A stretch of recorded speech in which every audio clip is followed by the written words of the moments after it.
gitu-gitu ya. Ya, jadi belum sempat baca, baru ini mau ngeprint ini. Iya, oke. 200 lebih ya halaman, ya enggak apa-apa. Ngeprint 200 halaman. Oke. Iya. Shalom teman-teman semua. Ada Kak Desna Marbun. Halo Kak Desna, shalom. Iya, sebentar saya ingat-ingat Kak Desna ini ketemu di seminar mana gitu dia pernah bilang, saya lupa lagi. Shalom Pak Jamhari, shalom Kak Desna, shalom teman-teman di Facebook semua. Wow, hari ini saya semangat karena kita sampai di materi ke-22. Shalom Kak Ita. Ya, kita sampai di materi ke-22 ya.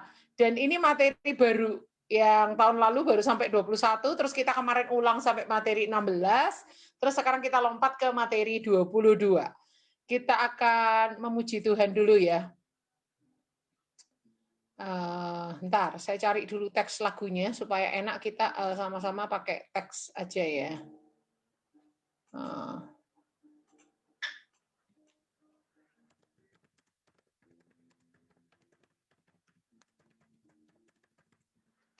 Oke, kita akan coba pakai teks ini ya. Ini lagu, salah satu lagu kesukaan saya ini. Teman-teman kalau nggak bisa, denger aja nggak apa-apa. Sebentar, saya besarkan ini supaya besar gimana. Wah, nggak bisa besar ini teman-teman. Kecil tulisannya. Aduh, nggak bisa dibesarkan ya opo ini caranya. Nggak apa-apa ya, kita nyanyi. Yesus ada.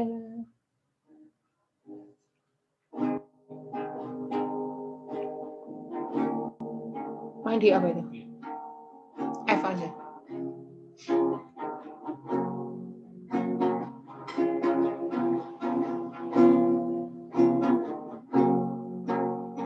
Yesus ada di segala masa suka maupun kala duka.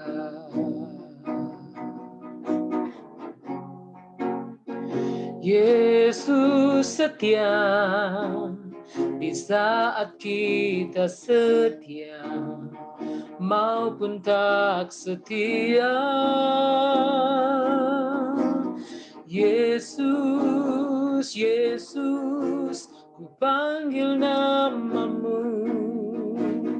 Yesus, Yesus, kaulah sahabatku.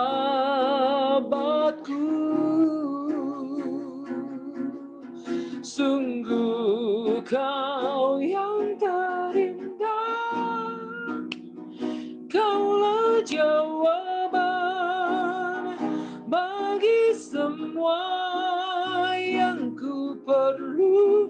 Sungguh jiwaku berserah, ku nyatakan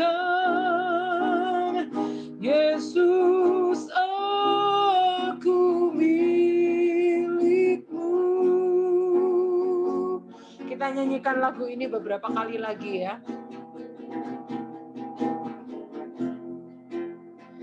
Yesus ada di segala masa suka maupun kala duka.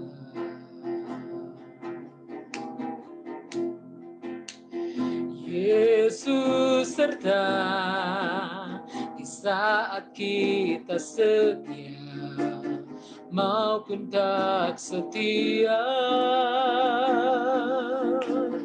Yesus, Yesus, ku panggil namamu. Yesus, Yesus, kaulah sahabatku.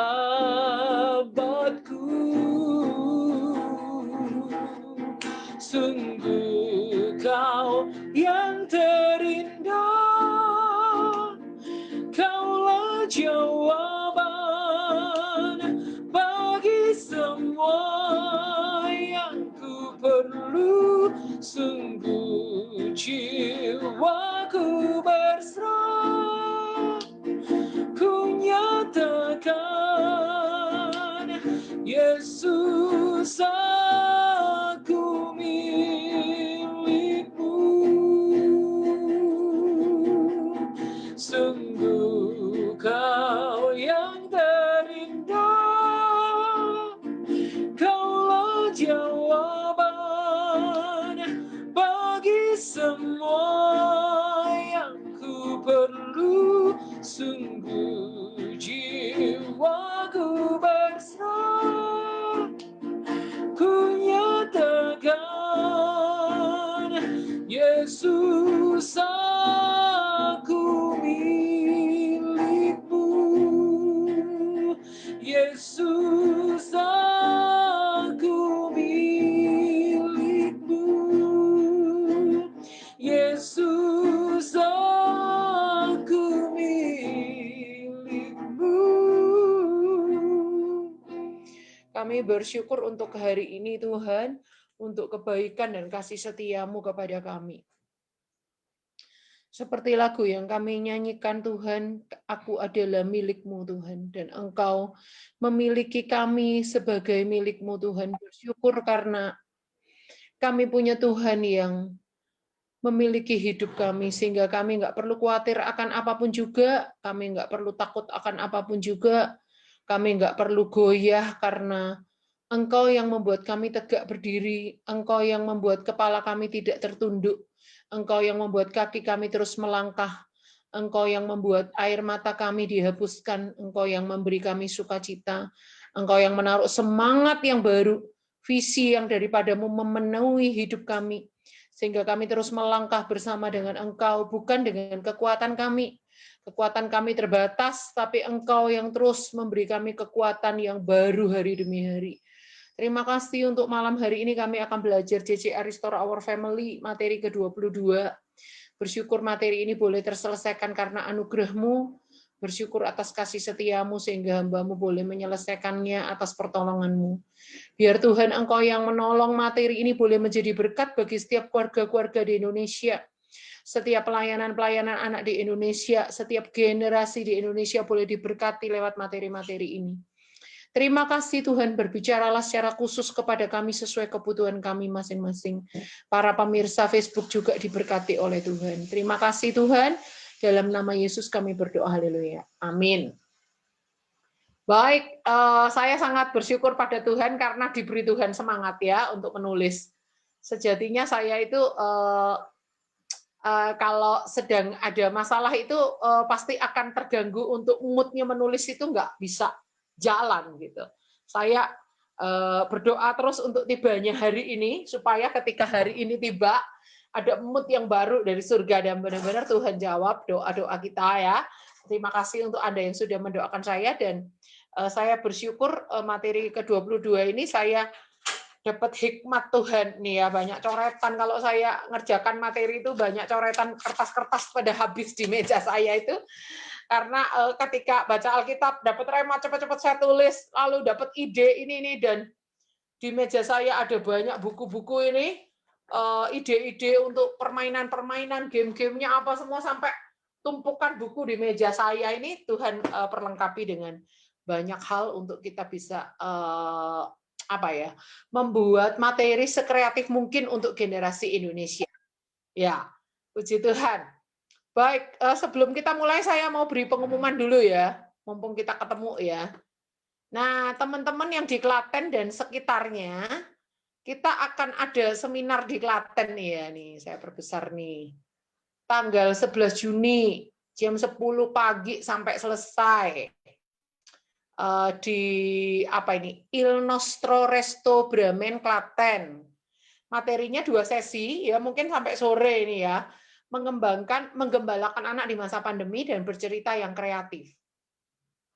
Kontribusinya 200.000 ini diselenggarakan oleh Pelangi Event Organizer. Gitu ya. Sehari sebelumnya saya pelayanan di GPDI Fajar Pengharapan, tapi intern. Mereka nggak buka untuk umum. Makanya dilanjutkan besoknya ini, teman-teman yang di Klaten dan sekitarnya monggo kalau mau ikut. Nanti flyer ini saya muat di Facebook ya, teman-teman ya.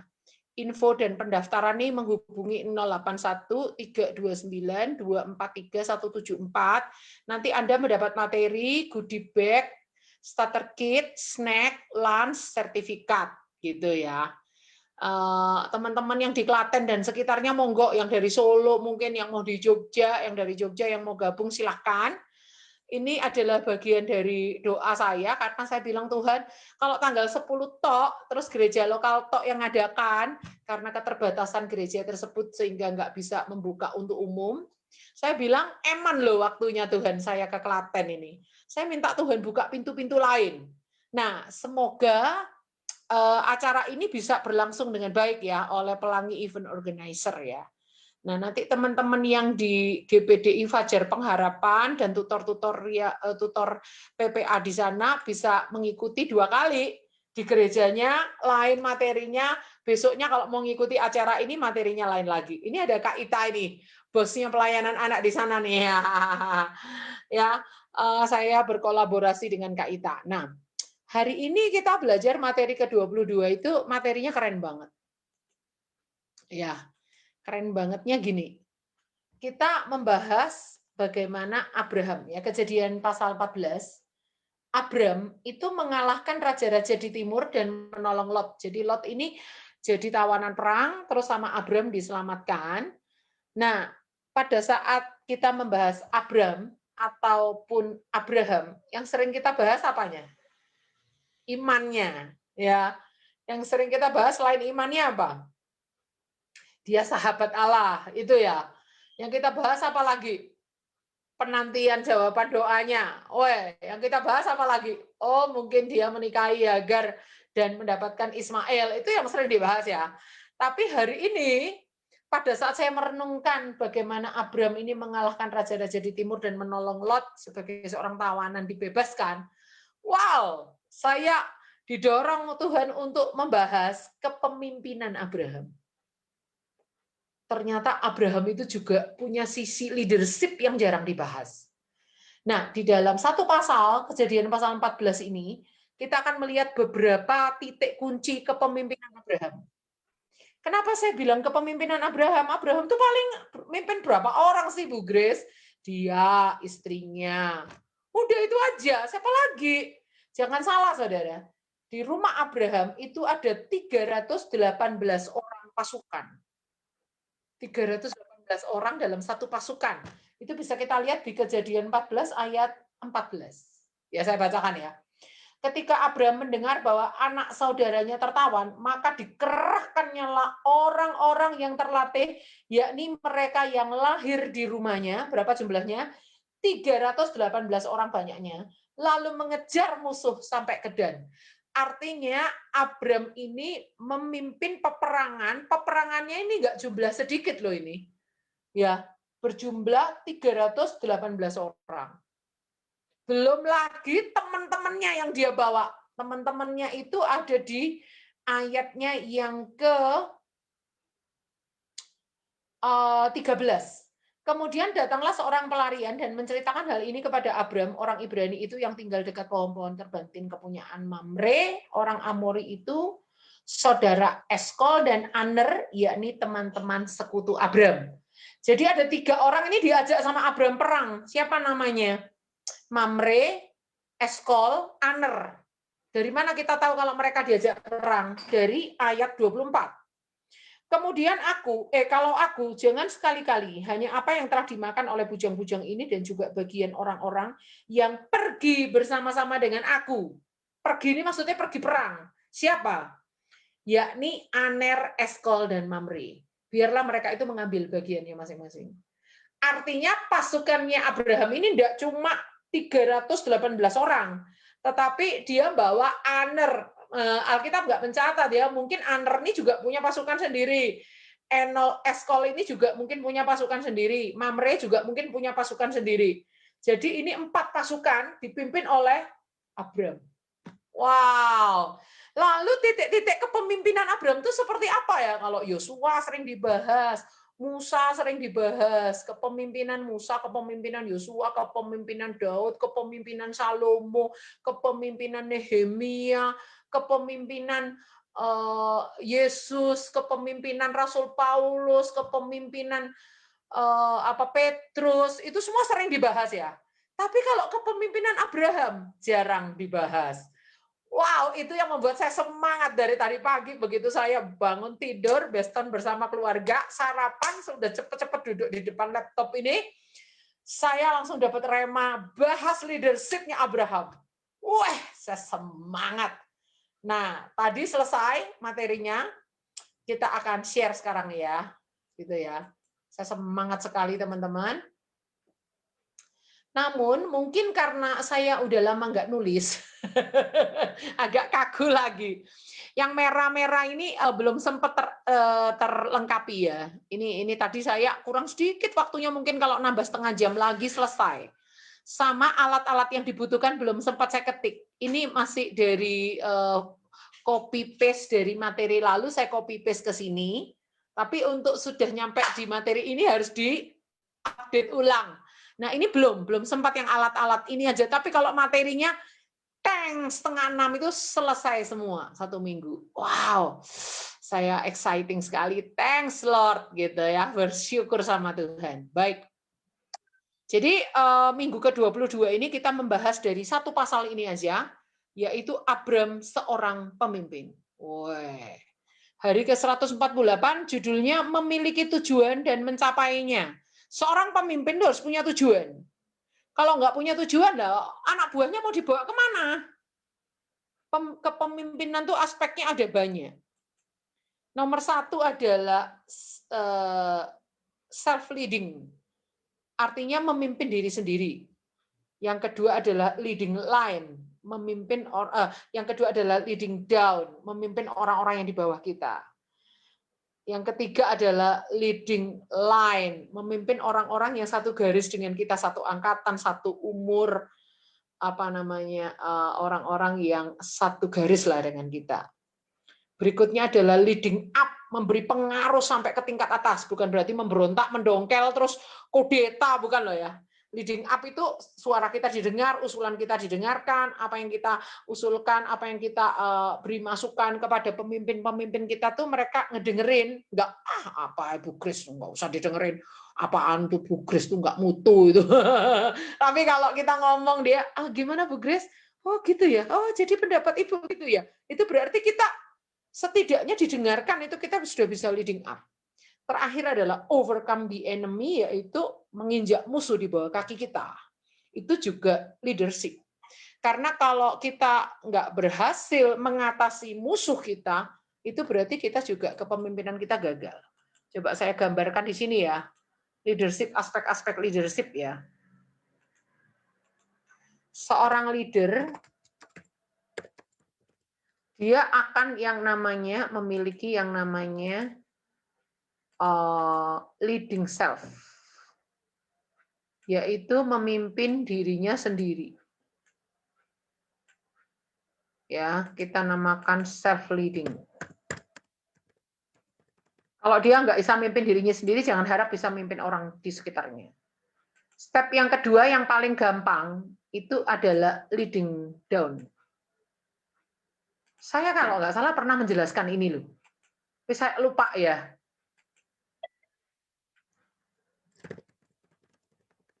Leading down, yaitu memimpin orang-orang di bawah kita itu lebih gampang. Pertama harus bisa memimpin diri sendiri. Lalu memimpin orang di bawah kita itu lebih mudah. Dibandingkan step yang lebih sulit lagi, yaitu leading line. Leading line itu adalah memimpin orang-orang yang sepantaran dengan kita, itu lebih sulit. Kenapa? Nggak semua orang yang seumur dengan kita mau ngedengerin kita. Karena mereka pikir, siapa lu, gue juga seumuran kok. Gitu, lebih sulit ini. Leading line namanya. Paling sulit di antara mereka bertiga berempat ini adalah leading up, lebih sulit ini leading up daripada leading line. Leading up ini adalah memberi pengaruh sampai ke pihak atas. Lalu yang paling keren itu adalah overcome the enemy. Bentar. Saya salah membuat garis. Aduh, kok jadi kehapus ini leading down-nya. Yang paling keren ini kalau kita bisa overcome the enemy. Menginjak musuh di bawah kaki kita. Overcome the enemy.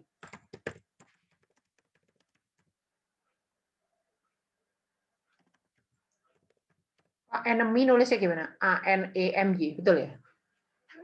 A-N-E-M-Y, enemy. E-N-E-M-Y. N-E-M-Y. Masuk sih? Oh ya, oke. Thank you, Mel. Maaf ya, saudara, saya ejaan tuh parah. Nah, musuh kita itu ada 3 lagi, saudara. Musuh kita tuh ada 3. Ini pernah saya jelaskan kalau saya nggak lupa ya, teman-teman. Yaitu yang musuh kita yang pertama itu adalah ego. Ego kita sendiri. Maka kita harus memikul salib kita setiap hari, itu artinya mengalahkan ego.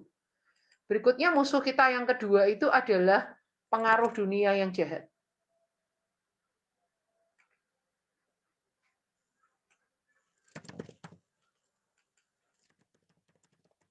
Pengaruh dunia nggak semuanya jahat, hanya yang jahat aja yang kita musuhi. Berikutnya, musuh kita yang ketiga adalah iblis. Jangan semuanya disalahkan iblis loh ya. Iblis tuh bisa jengkel juga. Gua selalu dijadiin kambing hitam, padahal tuh egonya dia sendiri. Gua dijadiin kambing hitam, padahal dia terpengaruh film lah. Itu pengaruh dunia yang jahat. Nah, seorang pemimpin harus bisa ke semua lini nih. Memimpin dirinya sendiri, keren. Mimpin orang-orang di bawah, keren. Mimpin orang-orang yang sepantaran, jalan. Memimpin orang yang di atas dalam arti memberi pengaruh sampai ke atas, jalan. Mengalahkan musuh-musuh di bawah kakinya, itu jalan. Artinya terus berperang melawan ego dan menang, karakternya semakin hari semakin baik, pengaruh dunia yang jahat semakin bisa mengalahkan, iblis apalagi kocar-kacir di bawah kaki kita. Jadi ini ya. Nah, sekarang kita kembali ke materi. Kita kembali ke materi. Mana tadi materi saya? Oke. Seorang pemimpin harus punya tujuan dan mencapainya. Itu 100 halaman hari ke-148. Hari ke-149 kita membangun pasukan yang terlatih. Ternyata Abram itu membangun pasukan yang terlatih. Siapa bilang yang namanya tentara itu cuma Daud, cuma Goliat, cuma Saul, cuma Yonatan. Weh, ternyata Abram itu juga tentara loh. Perang dan menang loh. Jangan dikira Abram itu juga tentara. Kita nggak pernah bayangkan karena jarang dibahas. Berikutnya adalah berbagi tugas. Seorang pemimpin itu harus bisa pendelegasian. Cuma saya nggak menggunakan istilah pendelegasian, itu terlalu berat untuk anak-anak. Saya pakai istilah yang sederhana aja, berbagi tugas. Materi ke-151 adalah memberikan perpuluhan. Ya, mungkin ada beberapa denominasi di sini teman-teman mungkin nggak menekankan perpuluhan. Tetapi saya merasa selama itu ada di Alkitab dan itu Yesus juga menggarisbawahi, saya berani mengajarkan. Berikutnya adalah tidak serakah. Berikutnya adalah memperhatikan hak orang lain. Berikutnya adalah membangun kerjasama. Baik, sekarang saya mau gambarkan lagi di sini 4 pilar dalam kepemimpinan ya. Kita akan hapus dulu. Ini teman-teman, tolong difoto dulu ya. Sebentar. Tolong difoto dulu sebelum saya hapus nih. Sayang kalau Anda nggak foto nanti. Ya, sudah terfoto ya. Coba saya besarkan deh layarnya. Saya kecilkan ini. Sudah difoto semua teman-teman ya. Yang di Facebook boleh difoto ya. Karena ini adalah penting ini, leadership ini. Oke, sekarang kita akan hapus ini ya.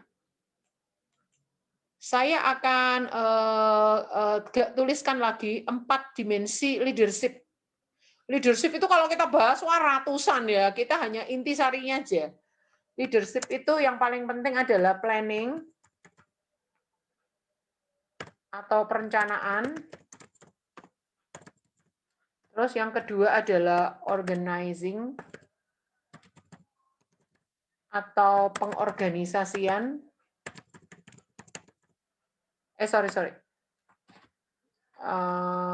Apa namanya itu? Pendelegasian. Ini semua organizing. Sorry, saya salah tadi. Pendelegasian. Nomor 3 yang namanya evaluasi. Yang keempat yang namanya adalah personality daripada si pemimpin itu sendiri. Nah,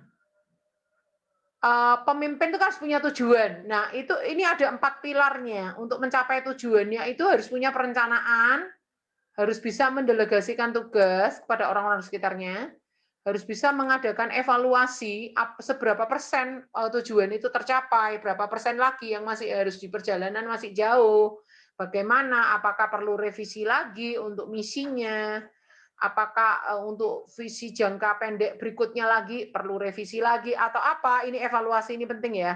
Yang ketiga adalah personality si pemimpin.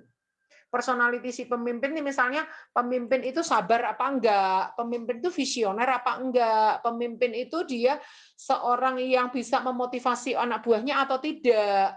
Dia pemimpin ini penuh inovatif atau tidak. Ini banyak nih, ratusan nih personality nih. Ini semua karakter bisa masuk di sini sebagai seorang leader.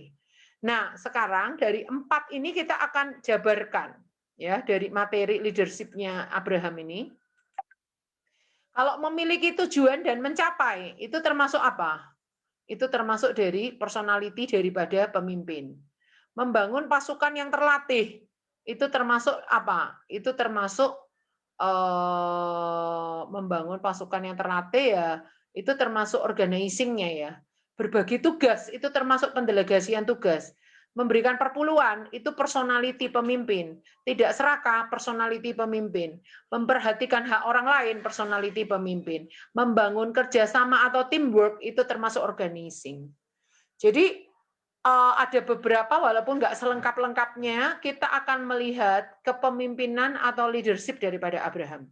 Baik, ayat mas kita hari ini diambil dari Amsal 16 ayat 3. Serahkanlah perbuatanmu kepada Tuhan, maka terlaksanalah segala rencanamu.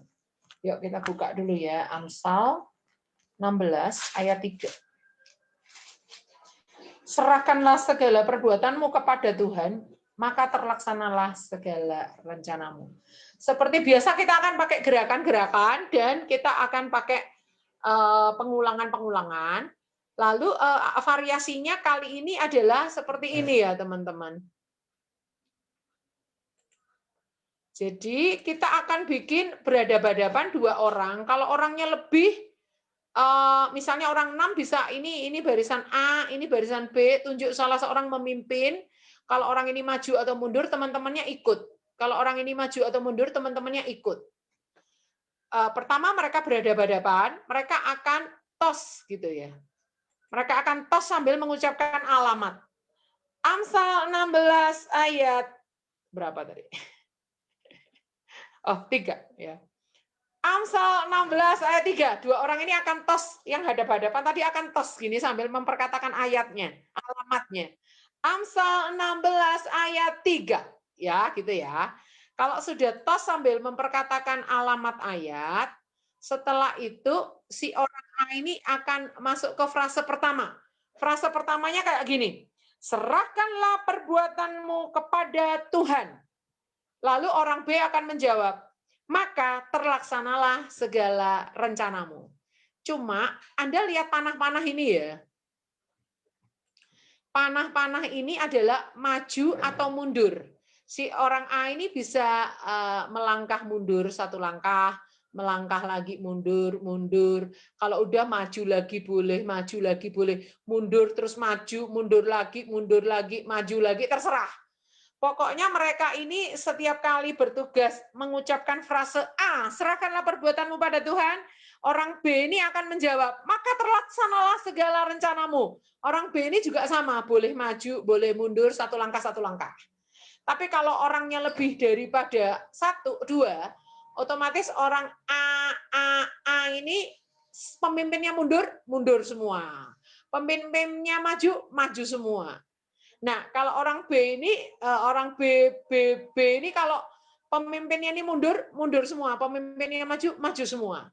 Nah, maksudnya apa maju mundur ini? Kita akan memainkan volume suara.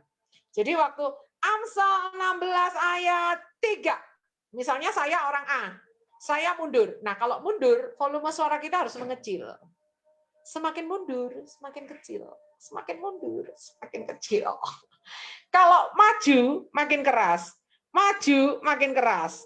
Nanti kalau misalnya nih ya, ini orang A, orang B nih ya. Ini mundur, tambah kecil ya suaranya. Ini ya mundur, tambah kecil. Ini ya mundur, tambah kecil suaranya. Ini ya mundur, tambah kecil. Pas ini maju, tambah keras, tambah keras, tambah keras. Kalau mereka sampai berhadapan di satu titik, mereka harus tos lagi, bacain alamatnya lagi. Amsal 16 ayat 3. Oke. Wah, putri saya mandi, jadi saya nggak bisa praktek ini. Coba ya, saya gambarkan di sini ya, teman-teman, supaya jelas ya. Jadi ini kan orang A nih, orang A di sini ya. Ini orang B. Ini mereka berhadapan-hadapan nih. Berhadapan-hadapan satu dengan yang lain nih. Lalu mereka tos gitu. Amsal 16 ayat 3. Orang A dulu yang ngomong. Kalau dia sambil mundur, suaranya mengecil. Serahkanlah perbuatanmu kepada Tuhan. Orang B juga mundur kan? Maka terlaksanalah segala rencanamu. Sekarang giliran orang A lagi. Dia mundur lagi, makin kecil suaranya. Serahkanlah perbuatanmu kepada Tuhan. Orang B ini nggak mundur, dia maju. Berarti dia tambah keras. Maka terlaksanalah segala rencanamu. Orang A mundur lagi, tambah kecil lagi suaranya. Serahkanlah perbuatanmu kepada Tuhan. Si orang B ini mundur, maka terlaksanalah segala rencanamu. Pokoknya gitu terus. Nanti kalau mereka sampai di titik yang sama lagi berhadapan-hadapan, langsung mereka tos lagi. Amsal 16 ayat 3. Nah, kalau orangnya banyak, tunjuk orang yang di tengah atau terserah itu jadi pemimpin. Kalau dia mundur, mundur semua. Kalau dia mundur, mundur semua. Kalau dia mundur lagi, mundur semua. Kalau dia maju, maju semua. Gitu. Apakah jelas? Oke, yang jelas minta jempolnya kayak gini nih, jempolnya nih. Oh, Bu Ingrid nih mau praktek nih, seru nih. Sudah praktek, Bu. Ya, gimana? Kak Desna, jelas ya? Oke. Praktek, Bu. Seru ya ini ya kayaknya ya. Jadi nanti lama-lama kalau mereka mundur terus suaranya benar-benar kecil gitu. Serahkanlah perbuatanmu kepada Tuhan.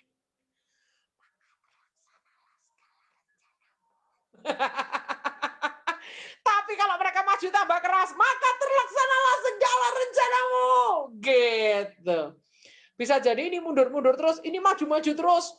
Sampai nggak pernah ketemu di titik, ya nggak apa-apa. Mau berapa lama kita main, anak-anak pasti senang, mereka cekikian pasti ya. Gitu. Kalau mereka mundur, terus maju, terus tambah lama, tambah keras tuh bener-bener sampai keras, sampai teriak. Maka terlaksanalah segala rencanamu. Gitu ya. Seru banget nih ya. Saya sendiri belum pernah praktek. Ya, nanti kalau teman-teman praktek minta direkam ya. Saya minta rekamannya ya. Oke. Jadi ini salah satu cara kreatif kita memperkatakan firman. Ini adalah menggunakan metode baris, menggunakan metode leadership, menggunakan metode meniru, karena anak buah itu meniru langkah dari pemimpinnya maju atau mundur, menggunakan metode bersaut-sautan, menggunakan metode phrasering, menggunakan metode volume suara. Setidaknya 6 metode loh ini. Wih, seru ya. Baik, alat-alat saya susulkan. Begitu materi selesai, langsung saya muat di grup. Ini alat-alat masih file yang lama, makanya saya kasih warna merah ini supaya saya ingat ini tuh belum diedit gitu. Maaf ya teman-teman, saya sudah berusaha ngebut ini bikin materi dari tadi pagi. Oke, sekarang kita lihat hari pertama yaitu memiliki tujuan dan mencapainya. Kita akan bermain catur Jawa. Catur Jawa itu kayak gini loh, saudara. Pernah main catur Jawa nggak? Saya nggak tahu kenapa dinamakan catur Jawa. Saya nggak tahu. Saya hapus dulu ya. Catur Jawa itu dimainkan oleh 2 orang. Kalau memang Anda itu mau 2 kelompok juga boleh. 2 kelompok juga enggak masalah ya.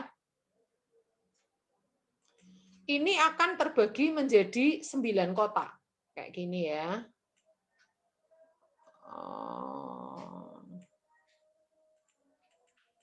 Ini nggak bisa dikecilin lagi. Saya kotaknya kurang anu tadi. Kurang rata, teman-teman. Maaf. Kayak gini ya. Lalu nanti misalnya si orang A itu akan mendapatkan gini, si orang A ini akan mendapatkan 6 buah X. X, tuh 2, 3, 4, 5, 6. Si orang B ini akan mendapatkan 6 buah O.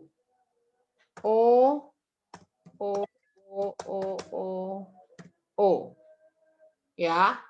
Lalu mereka pingsut siapa yang main duluan. Misalnya yang main duluan saya. Saya lawan Pak Jamhari. Saya dapat yang X, Pak Jamhari yang O. Saya main dulu, saya letakkan X di sini. Pak Jamhari, saya akan memberikan kesempatan Pak Jamhari untuk bisa mencoret-coret di sini sebentar ya. Oke, silakan Pak Jamhari. Pak Jamhari, siapa yang bisa membuat garis dengan X yang sama 3, mau diagonal boleh, mau mendatar boleh, mau menurun boleh, dia menang. Silakan Pak Jamhari. Pak Jamhari klik yang tanda ini loh. Tanda drift ini lalu klik yang gambar gelombang ini untuk Pak Jamhari mau letakkan nolnya di mana. Kita main. Saya main lawan Pak Jamhari. Oh, di situ. Oke. Saya di sini sekarang. Pak Jamhari di mana?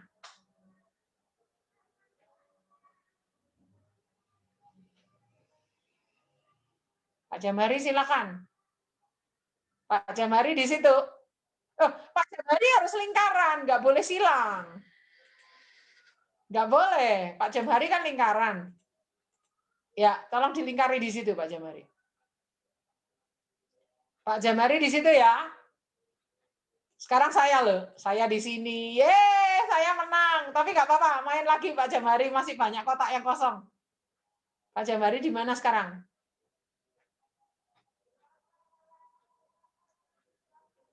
Oh, di situ.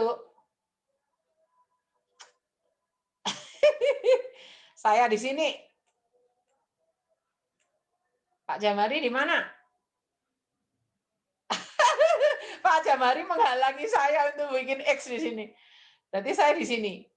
Nah, di sini saya menangnya ini ya. Ini membentuk satu garis. Ini saya menang nih.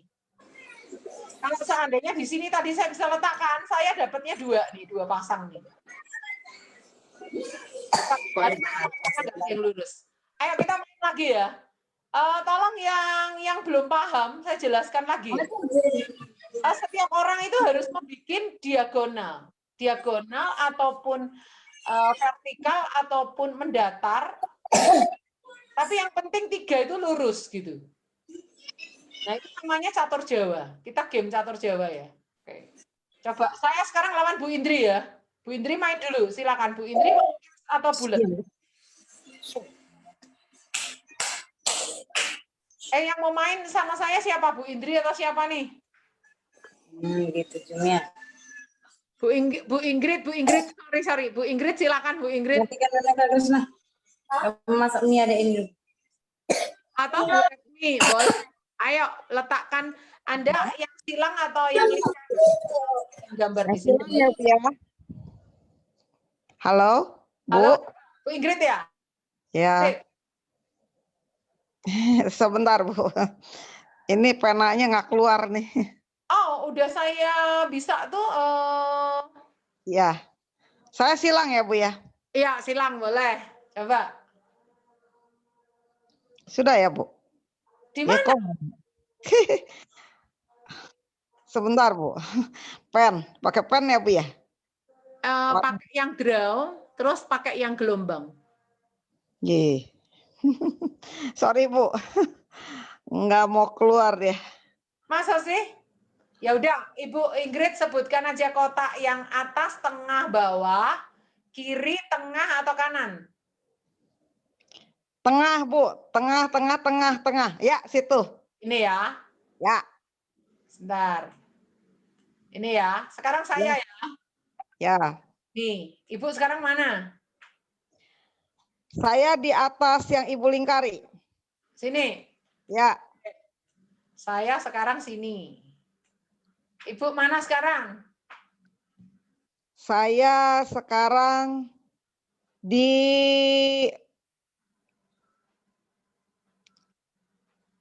atas yang Ibu lingkari. Ini. Tengah. Ya. Sini ya. Ya. Saya sini. Saya di sini, Bu. Di bawah yang di ketiga bawah sebelah kanan. Ini ya. Ya. Oh ya. Saya sudah nggak berhasil ini. Saya di sini. Berarti saya yang di pojok sudah, Bu. Berarti saya dapat 1. Berarti kita nggak ada yang menang, Bu. Dapat, Bu. Diagonal tengah garis 1. Saya ya. Saya. Ibu Yang X. atau saya nih? Ya, dari situ dari kiri ke kiri atas sampai ke kanan bawah. Itu kan satu diagonal, toh, Bu? Ini ya, punya Ibu ya. Ya. Ya, Ibu menang. Yeay. Kita akan bermain seperti itu ya, teman-teman. Namanya itu catur Jawa. Harus 3, kalau enggak gini, begini, miring boleh. Pokoknya mendatar, vertikal ataupun miring terserah boleh. Pokoknya harus satu garis lurus. Waduh, saya kalah sama Bu Ingrid dah. Nah, itu ya. Permainannya permainan catur Jawa, tapi supaya kita nggak usah bikin board, saya udah siapkan desainnya, teman-teman. Kayak gini tinggal ngeprint di kertas tebal, terus dilaminating atau dibungkus plastik gula, dikasih isolasi belakangnya. Kalau nggak mau laminating itu mahal, dibungkus plastik gula aja. Terus kita mainnya pakai nut keramik aja, pakai kotak keramik aja. Lalu kotak keramiknya 9 itu kita bingkai pakai tali rafia supaya nggak akan keluar dari kotak itu. Jadi coba saya gambarkan di sini ya, supaya jelas ya. Jadi saya kan sudah bikin tadi tuh X sama nolnya. Anda pakai aja kok nut keramik di rumah Anda. Cuma supaya nut keramiknya nggak kemana-mana, garis luarnya ini Anda pakai tali rafia aja, dilakban di tackle, dilakban di keramik. Sehingga Anda nggak usah bikin board, nggak usah bikin karton tebal, dikasih kotak-kotak, nggak usah, pakai aja keramik yang ada di rumah. Kalau nggak rumah saya nggak keramik gimana Bu Grace? Kreatif dong, misalnya pakai tas kresek pun bisa. Tas kresek itu disusun jadi 9. Nggak usah dilem-lem, nggak usah diapa-apa, pokoknya dibikin lurus saja tas kreseknya. Terus nanti itu jadi kotaknya. Bisa, kreatif aja. Kalau Anda mau pakai kardus bekas pun bisa, kardus bekas Supermi atau bekas Aqua atau apa, Anda potong yang ukurannya sama. Misalnya tutupnya doang, yang sisi, yang sini, yang samping. Bikin aja, cari aja tutupnya berupa 9, lalu disusun-susun, udah jadi kotak, gitu kan? Kreatif aja ya, saya nggak bikinkan boardnya di sini. Saya hanya bikinkan kepingnya ini aja. Jadi kita belajar namanya catur Jawa. Tujuannya adalah anak-anak untuk mengenal catur Jawa. Cara mainnya di sini sudah ada link YouTube yang bisa Anda buka ya, link YouTube-nya. Lalu di situ kita akan kasih tahu sama mereka arti game ini adalah, wow, seru sekali ya kita bisa bermain catur Jawa. Nah, pasti kalian waktu bermain catur Jawa ingin menjadi pemenang. Seorang pemenang itu kalau kepengen menang, dia akan menyusun sebuah rencana. Bagaimana caranya menghadang lawan sampai akhirnya dia bisa menang. Nah, hari ini kita bisa belajar bagaimana Abraham itu bisa memimpin sebuah pasukan untuk mencapai tujuannya. Nah, kita buka ya Kejadian 14 ya adik-adik. Di sini ada cerita di mana Abram itu keponakannya yang bernama Lot itu ditawan oleh musuh karena Raja Sodom itu kalah berperang. Lot itu ditawan. Nah, karena itulah Abram memimpin pasukan untuk mencapai tujuannya. Apa yang jadi tujuan Abraham?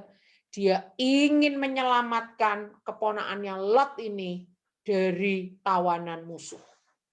Lot ini sudah jadi tawanan musuh, Abram pengen menyelamatkan Lot. Nah, tidak cuma membawa pulang Lot, tapi harta benda Lot juga diselamatkan. Orang-orang yang bersama dengan Lot diselamatkan semua.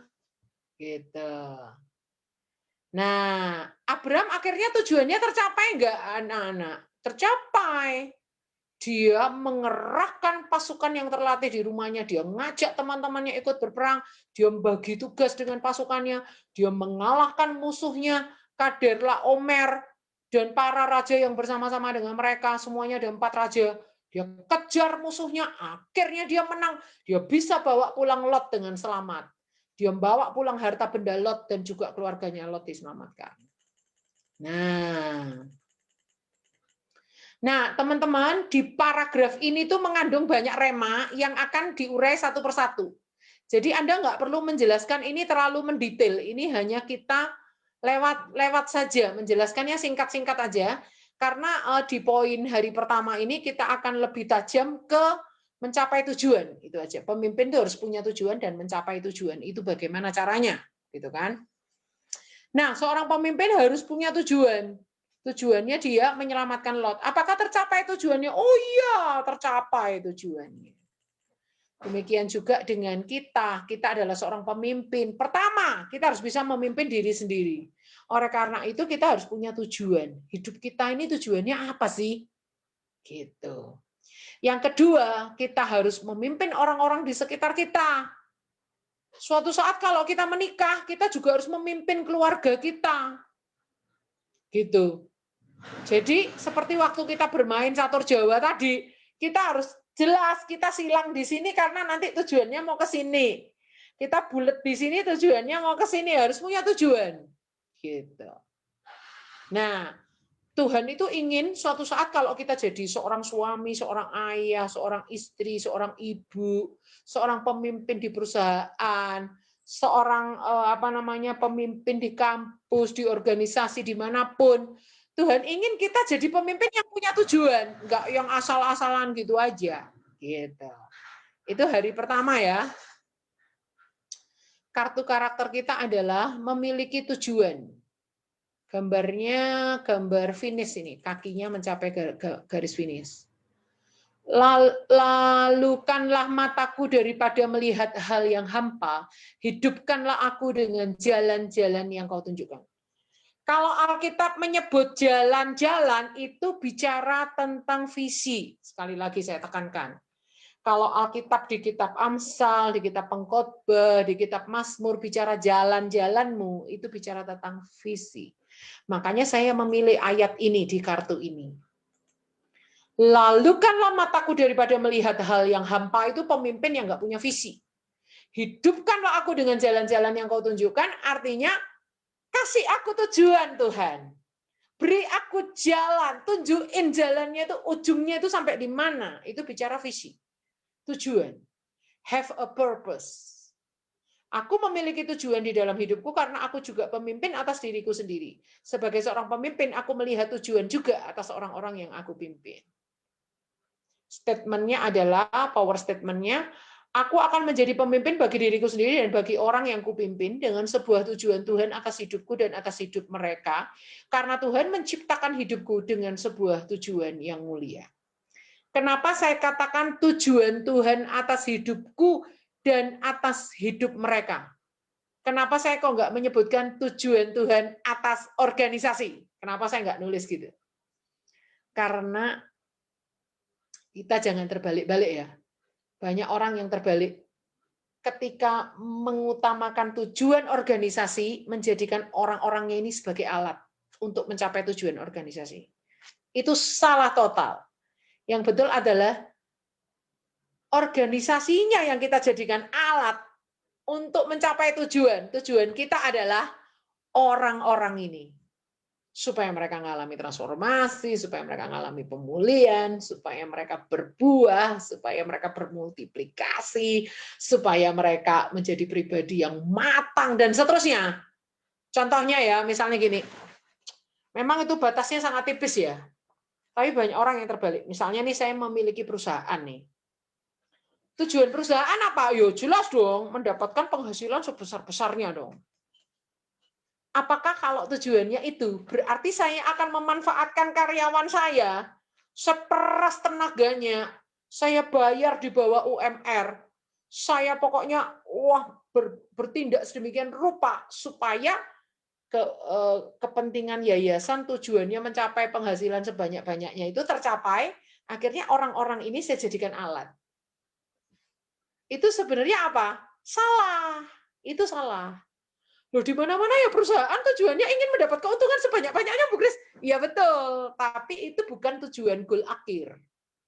Goal akhirnya justru adalah gimana caranya supaya karyawan kita ini, orang-orang yang kita pimpin, orang-orang yang ada di perusahaan ini, gimana caranya supaya mereka makmur, gimana caranya supaya mereka tuh sejahtera hidupnya, gimana caranya supaya karakter mereka tuh berubah, gimana caranya supaya melewati perusahaan itu mereka mengenal kasih Tuhan, supaya mereka tuh melihat teladan hidup kita, supaya mereka tuh mengalami pembaruan transformasi dalam hidup mereka. Maksud itu tujuan perusahaan, Bu Grace? Iya, coba Anda jadikan tujuannya itu kayak gitu. Pasti kalau orang-orang itu karakternya baik, hidup mereka pulih, hidup mereka mengalami transformasi, mereka itu melihat teladan hidup kita, mereka diberkati dengan cara kita menggaji mereka, cara kita memperhatikan kesehatan mereka, cara kita memperhatikan jam kerja mereka dan sebagainya. Kalau itu tercapai, yang keuntungan perusahaan itu sudah pasti. Pasti anak buah Anda itu nggak akan yang namanya korupsi lah, nggak akan yang namanya mendongkel lah, nggak akan yang namanya macam-macam lah gitu. Karena apa? Karena tujuannya adalah orang, sedangkan perusahaan ini sebagai alat. Kalau kita menjadikan orang itu alat untuk pencapaian tujuan, itu salah, itu kebalik. Saya nggak tahu apakah Pak Jamhari seide dengan saya atau enggak. Yang Pak Jamhari ini kan punya usaha. Kalau seide minta love-nya kayak gini. Banyak orang yang salah ya. Saya pernah ketemu dengan sebuah karyawan perusahaan yang dia bilang bahwa di sebuah perusahaan itu wow, yang namanya ibadah pagi nggak pernah bolong, yang namanya persekutuan karyawan selalu ada setiap bulan sekali atau setiap minggu sekali, saya lupa. Tapi ini perusahaan memeras tenaga karyawannya, digaji sangat rendah di bawah UMR dan sebagainya. Emangnya dengan cara kayak gitu tuh emang masuk tuh firman yang tiap pagi saat teduh, terus ibadah mingguan, emang bisa untuk membuat mereka mengenal Tuhan? Nggak akan. Mereka semakin muak dengan kekristenan, gitu. Makanya, jadi tujuan kita harus si orangnya, gitu. Otomatis nanti tujuan perusahaan tercapai. Saya nggak tahu ya, di sini kalau ada para pebisnis, tolong kalau saya salah dibetulkan ya. Makanya saya tulis di sini, aku akan menjadi pemimpin bagi diriku sendiri dan bagi orang yang kupimpin dengan sebuah tujuan Tuhan atas hidupku dan atas hidup mereka. Goal kita adalah orang. Ya, karena Tuhan menciptakan hidupku dengan sebuah tujuan yang mulia. Oke, kita masuk hari kedua, membangun pasukan yang terlatih. Kita akan bermain post-it. Post-it itu yang kayak gini loh, saudara, tahu ya? Beli di toko buku banyak ya. Ini tuh kayak untuk menulis memo, Anda siapkan ballpoint nanti. Ini kalau disobek, bagian atasnya itu ada perekatnya. Otomatis kalau ditempelkan di baju itu akan nempel. Namanya post-it. Cari di toko buku ya, teman-teman ya. Oke. Kita akan bermain post-it. Yang hari pertama ini disarankan untuk anak usia 7 tahun ke atas. Hari kedua ini juga untuk anak usia 7 tahun ke atas. Kebanyakan materi kita ini akan anak yang besar-besar karena bicara leadership. Ya. Leadership bisa mulai kita tanamkan ke anak-anak dari umur berapa? Halo. Dari umur berapa? Dari umur 7. Dari mana kita bisa tahu? Bukan dari psikologi, saudara. Saya nggak mengecilkan ilmu psikologi, tapi karena saya nggak tahu kalau di psikologi umur berapa gitu ya. Saya patokannya Alkitab. Alkitab tuh raja terkecil umur 7 tahun. Artinya kalau di Alkitab raja terkecil di Israel atau di Yehuda itu bisa berumur 7 tahun. Artinya start umur 7 kita sudah bisa memasukkan unsur-unsur leadership di dalam pengajaran kita. Nanti kalau anak-anak umur 12-13 sudah terlambat. Dari umur 7 udah kita masukkan unsur-unsur leadership. Karena mereka ini adalah masa anak-anak tengah. Mereka tak akan bersiap-siap masuk ke masa anak-anak akhir atau yang dinamakan pra-remaja. 7 belum termasuk pra-remaja. Tapi mereka kayak ada di ambang pintunya pra-remaja. Itu konsep-konsep kepemimpinan sudah bisa kita masukkan. Mereka umur 7. Dari mana Bu Grace kok bisa yakin banget? Lah Raja Yosia kan umur 7 tahun udah jadi raja. Iya Kak Ita, nggak apa-apa Kak Ita, sampai ketemu di Klaten. Umur 7 tahun kan udah jadi raja. Ada yang raja umur berapa? 8 tahun. Jadi kalau Alkitab bilang umur 7 tahun sudah bisa jadi raja, itu bicara leadership. Ya. Oke, untuk yang post-it ini 8 tahun ke atas. Oke, kita lihat ya. Di sini ada by Bridge to Story-nya video. Videonya ini ini kan bahasa Inggris, Anda atur subtitle dalam bahasa Indonesia. Yang belum tahu cara mengatur subtitle video, kalau tersedia subtitle Anda belum tahu cara mengatur terjemahannya, tanya sama anak-anak muda yang lebih tahu. Gini loh caranya, gitu ya. Atau kita belajar sekarang, kita coba ya. Supaya Anda nanti, Bu Grace aku malu tanya-tanya sama anak muda, ajarin dong Bu Grace. Oke. Ini saya copy paste dulu di sini. Lalu setelah itu kita akan masuk di YouTube.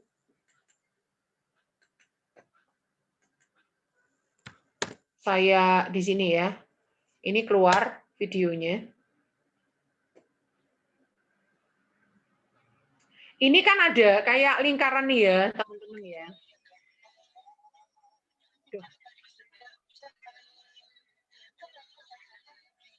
Ini kan ada kayak gambar bunga nih ya, roda ini ya. Anda klik. Terus di sini ada subtitle. Subtitle ini untuk pembahasaannya. Anda klik aja, nanti dia kan centang bahasa Inggris. Anda klik yang terjemahan otomatis. Di sini ada berbagai nama-nama bahasa. Anda sesuai urut A sampai Z ini, Anda cari yang urutannya I, Indonesia kan I. Nah, sebelum Inggris ini tepat ada Indonesia, Anda klik, otomatis dia akan keluar nih bahasa Indonesianya. Nah, sepanjang minggu ini kalau ada video-video itu ceritanya sama semua tentang Abraham menyelamatkan Lot. Tapi versinya lain-lain videonya. Jadi Anda pilih hari apapun, kebanyakan untuk bridge to story-nya anak-anak menyaksikan video. Oke ya, kita lanjut ya.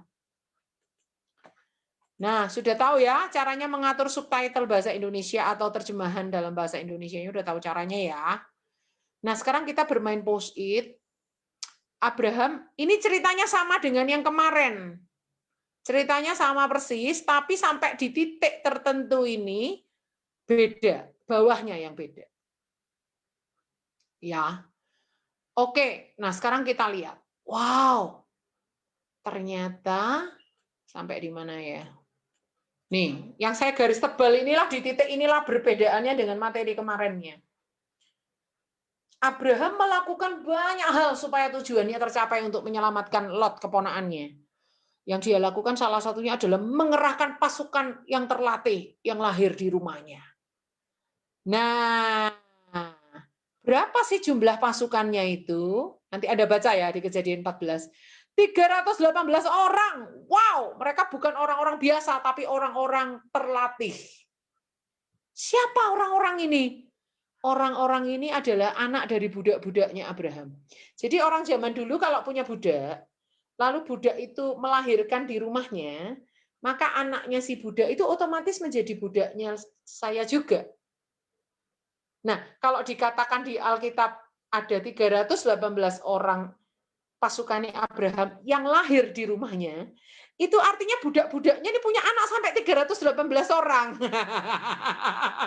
Lalu anak-anak bayi-bayi ini dari kecil loh dilatih, mungkin zaman sekarang kayak karate lah, apalah, dilatih memanah lah, dilatih pakai lembing lah, tombak lah, apa namanya, perisai lah, dilatih naik kuda gimana, pokoknya anak-anaknya budak-budaknya Abraham yang lahir di rumah Abraham, ya itu mereka juga budak Abraham juga, itu yang lahir di rumahnya itu dilatih sama Abraham. Emang ada tuh Alkitab nulis lahir di rumahnya? Ada. Ketika Abraham mendengar, ya Kejadian 14:14, bahwa anak saudaranya tertawan, maka dikerahkannya lah orang-orang yang terlatih, yakni mereka yang lahir di rumahnya. Wih, berarti karyawannya Abraham banyak nih. Banyak sekali karyawannya dia. Karena apa? Dia kan orang kaya, ternaknya kan banyak. Pasti kalau ternaknya banyak, ya budaknya banyak. Lalu kalau budaknya banyak, menikah sesama budak, punya anak, jadi budaknya dia juga, dilatih dari kecil. Nah, di sini kita mau jelaskan ke anak-anak kayak gini. Kenapa Alkitab kok menulis begitu detail? Orang-orang terlatih, yaitu mereka yang lahir di rumahnya. Karena itu artinya orang-orang ini adalah pasukannya Abraham sendiri. Bukan pasukan bayaran. Pasukan bayaran tuh maksudnya Abraham kan orang kaya nih. Udah, beli aja pasukan dari luar negeri. Dibayar sekali perang berapa, minta bayaran berapa deh. Saya kan orang kaya, saya siapkan gaji kalian. Enggak seperti itu. Tapi orang-orang yang lahir di rumah Abraham dan terlatih ini adalah pasukannya sendiri. Bedanya apa dengan pasukan bayaran? Bedanya adalah karena pasukannya sendiri, apalagi dilatih sejak mereka kecil, lahir di rumahnya, besar di rumahnya, dilatih sendiri sama Abraham, nilai-nilainya itu sama. Yang dimaksud nilai itu kita jelaskan ke anak-anak ya. Nilai itu maksudnya value. Nilai itu bukan kayak ulangan matematika dapat nilai 100, bukan. Nah, nanti teman-teman lihat di sini kan ada My Story ya. My Story-nya itu untuk menjelaskan ke anak-anak nilai, yang dimaksud dengan nilai atau value itu apa. Pernahkah kamu memiliki pengalaman di dalam sebuah kelompok ada hal yang berbeda antara kamu dengan teman kelompokmu? Misalnya, kamu ingin mengerjakan tugas kelompok kalian sendiri, ingin dikerjakan sendiri. Sementara temanmu kepengen beli aja barang yang udah jadi deh. Kan kita disuruh Bu Guru bikin sapu. Nggak usah capek-capek bikin, beli aja sapu di toko, kita kumpulkan. Kita bilang sama Bu Guru itu pekerjaan kelompok kita. Nah, itulah yang dinamakan antara kamu sama temanmu itu nilainya nggak sama. Nilaimu adalah bekerja keras, sedangkan nilai temanmu adalah cari gampangnya saja. Nah, itu yang dimaksud dengan nilai-nilai. Nah, setiap keluarga itu punya nilai-nilai. Misalnya di dalam keluarga saya nilainya adalah berlomba-lomba saling mengalah. Misalnya ada lauk nih, ada lauk, orangnya 4, lauknya ada 7, gitu kan. Berarti kalau mau lengkap kan harusnya ada 8 ya, satu orang 2-2. Nah, ada satu orang yang dapat cuma 1 kan. Nah, itu kita biasanya saling mengalah. Suami saya, Mama mau 2 apa 1? Ya nggak apa-apa, papa aja yang 2, aku 1 nggak apa-apa. Nanti kadang-kadang Melodi, aku aja yang 1, gitu ya. Mama, papa 2-2 nggak apa-apa, gitu. Jadi itu kita kembangkan di keluarga kita tuh saling mengalah. Nah, itu yang namanya nilai-nilai. Nilai-nilai di keluarga saya adalah saling mengalah, belum tentu di keluarga lain ada nilai-nilai seperti itu. Nah, itu yang dinamakan nilai-nilai, bukan ulangan dapat nilai 10, bukan itu ya. Bahasa Inggrisnya value. Nah, kenapa Alkitab menulis anak buahnya Abraham ini orang-orang yang terlatih lahir di rumahnya? Karena orang yang terlatih dan lahir di rumahnya itu adalah orang-orang yang dibentuk dengan nilai-nilai yang sama. Beda kalau tentara bayaran dari luar, kita bisa membayar mereka untuk berperang karena kita punya uang, Abraham punya uang. Tapi nilai-nilainya belum tentu sama. Misalnya Abraham nilainya kita tidak akan mundur kalau kita belum menang. Kita pantang menyerah. Tapi kalau tentara bayaran, ya sudahlah, nggak usah terlalu ngoyo lah. Kalau memang kalah ya apa boleh buat. Namanya aja musuhnya itu lebih hebat kok. Ya udah kalah nggak apa-apa. Berarti nilainya nggak sama. Nilainya Abraham adalah pantang menyerah. Nilainya tentara bayaran, nilai-nilainya adalah nggak usah terlalu kerja keras. Biasa aja. Yang wajar-wajar saja lah, nggak usah terlalu ngotot. Nah, itu yang akan kita jelaskan ke anak-anak.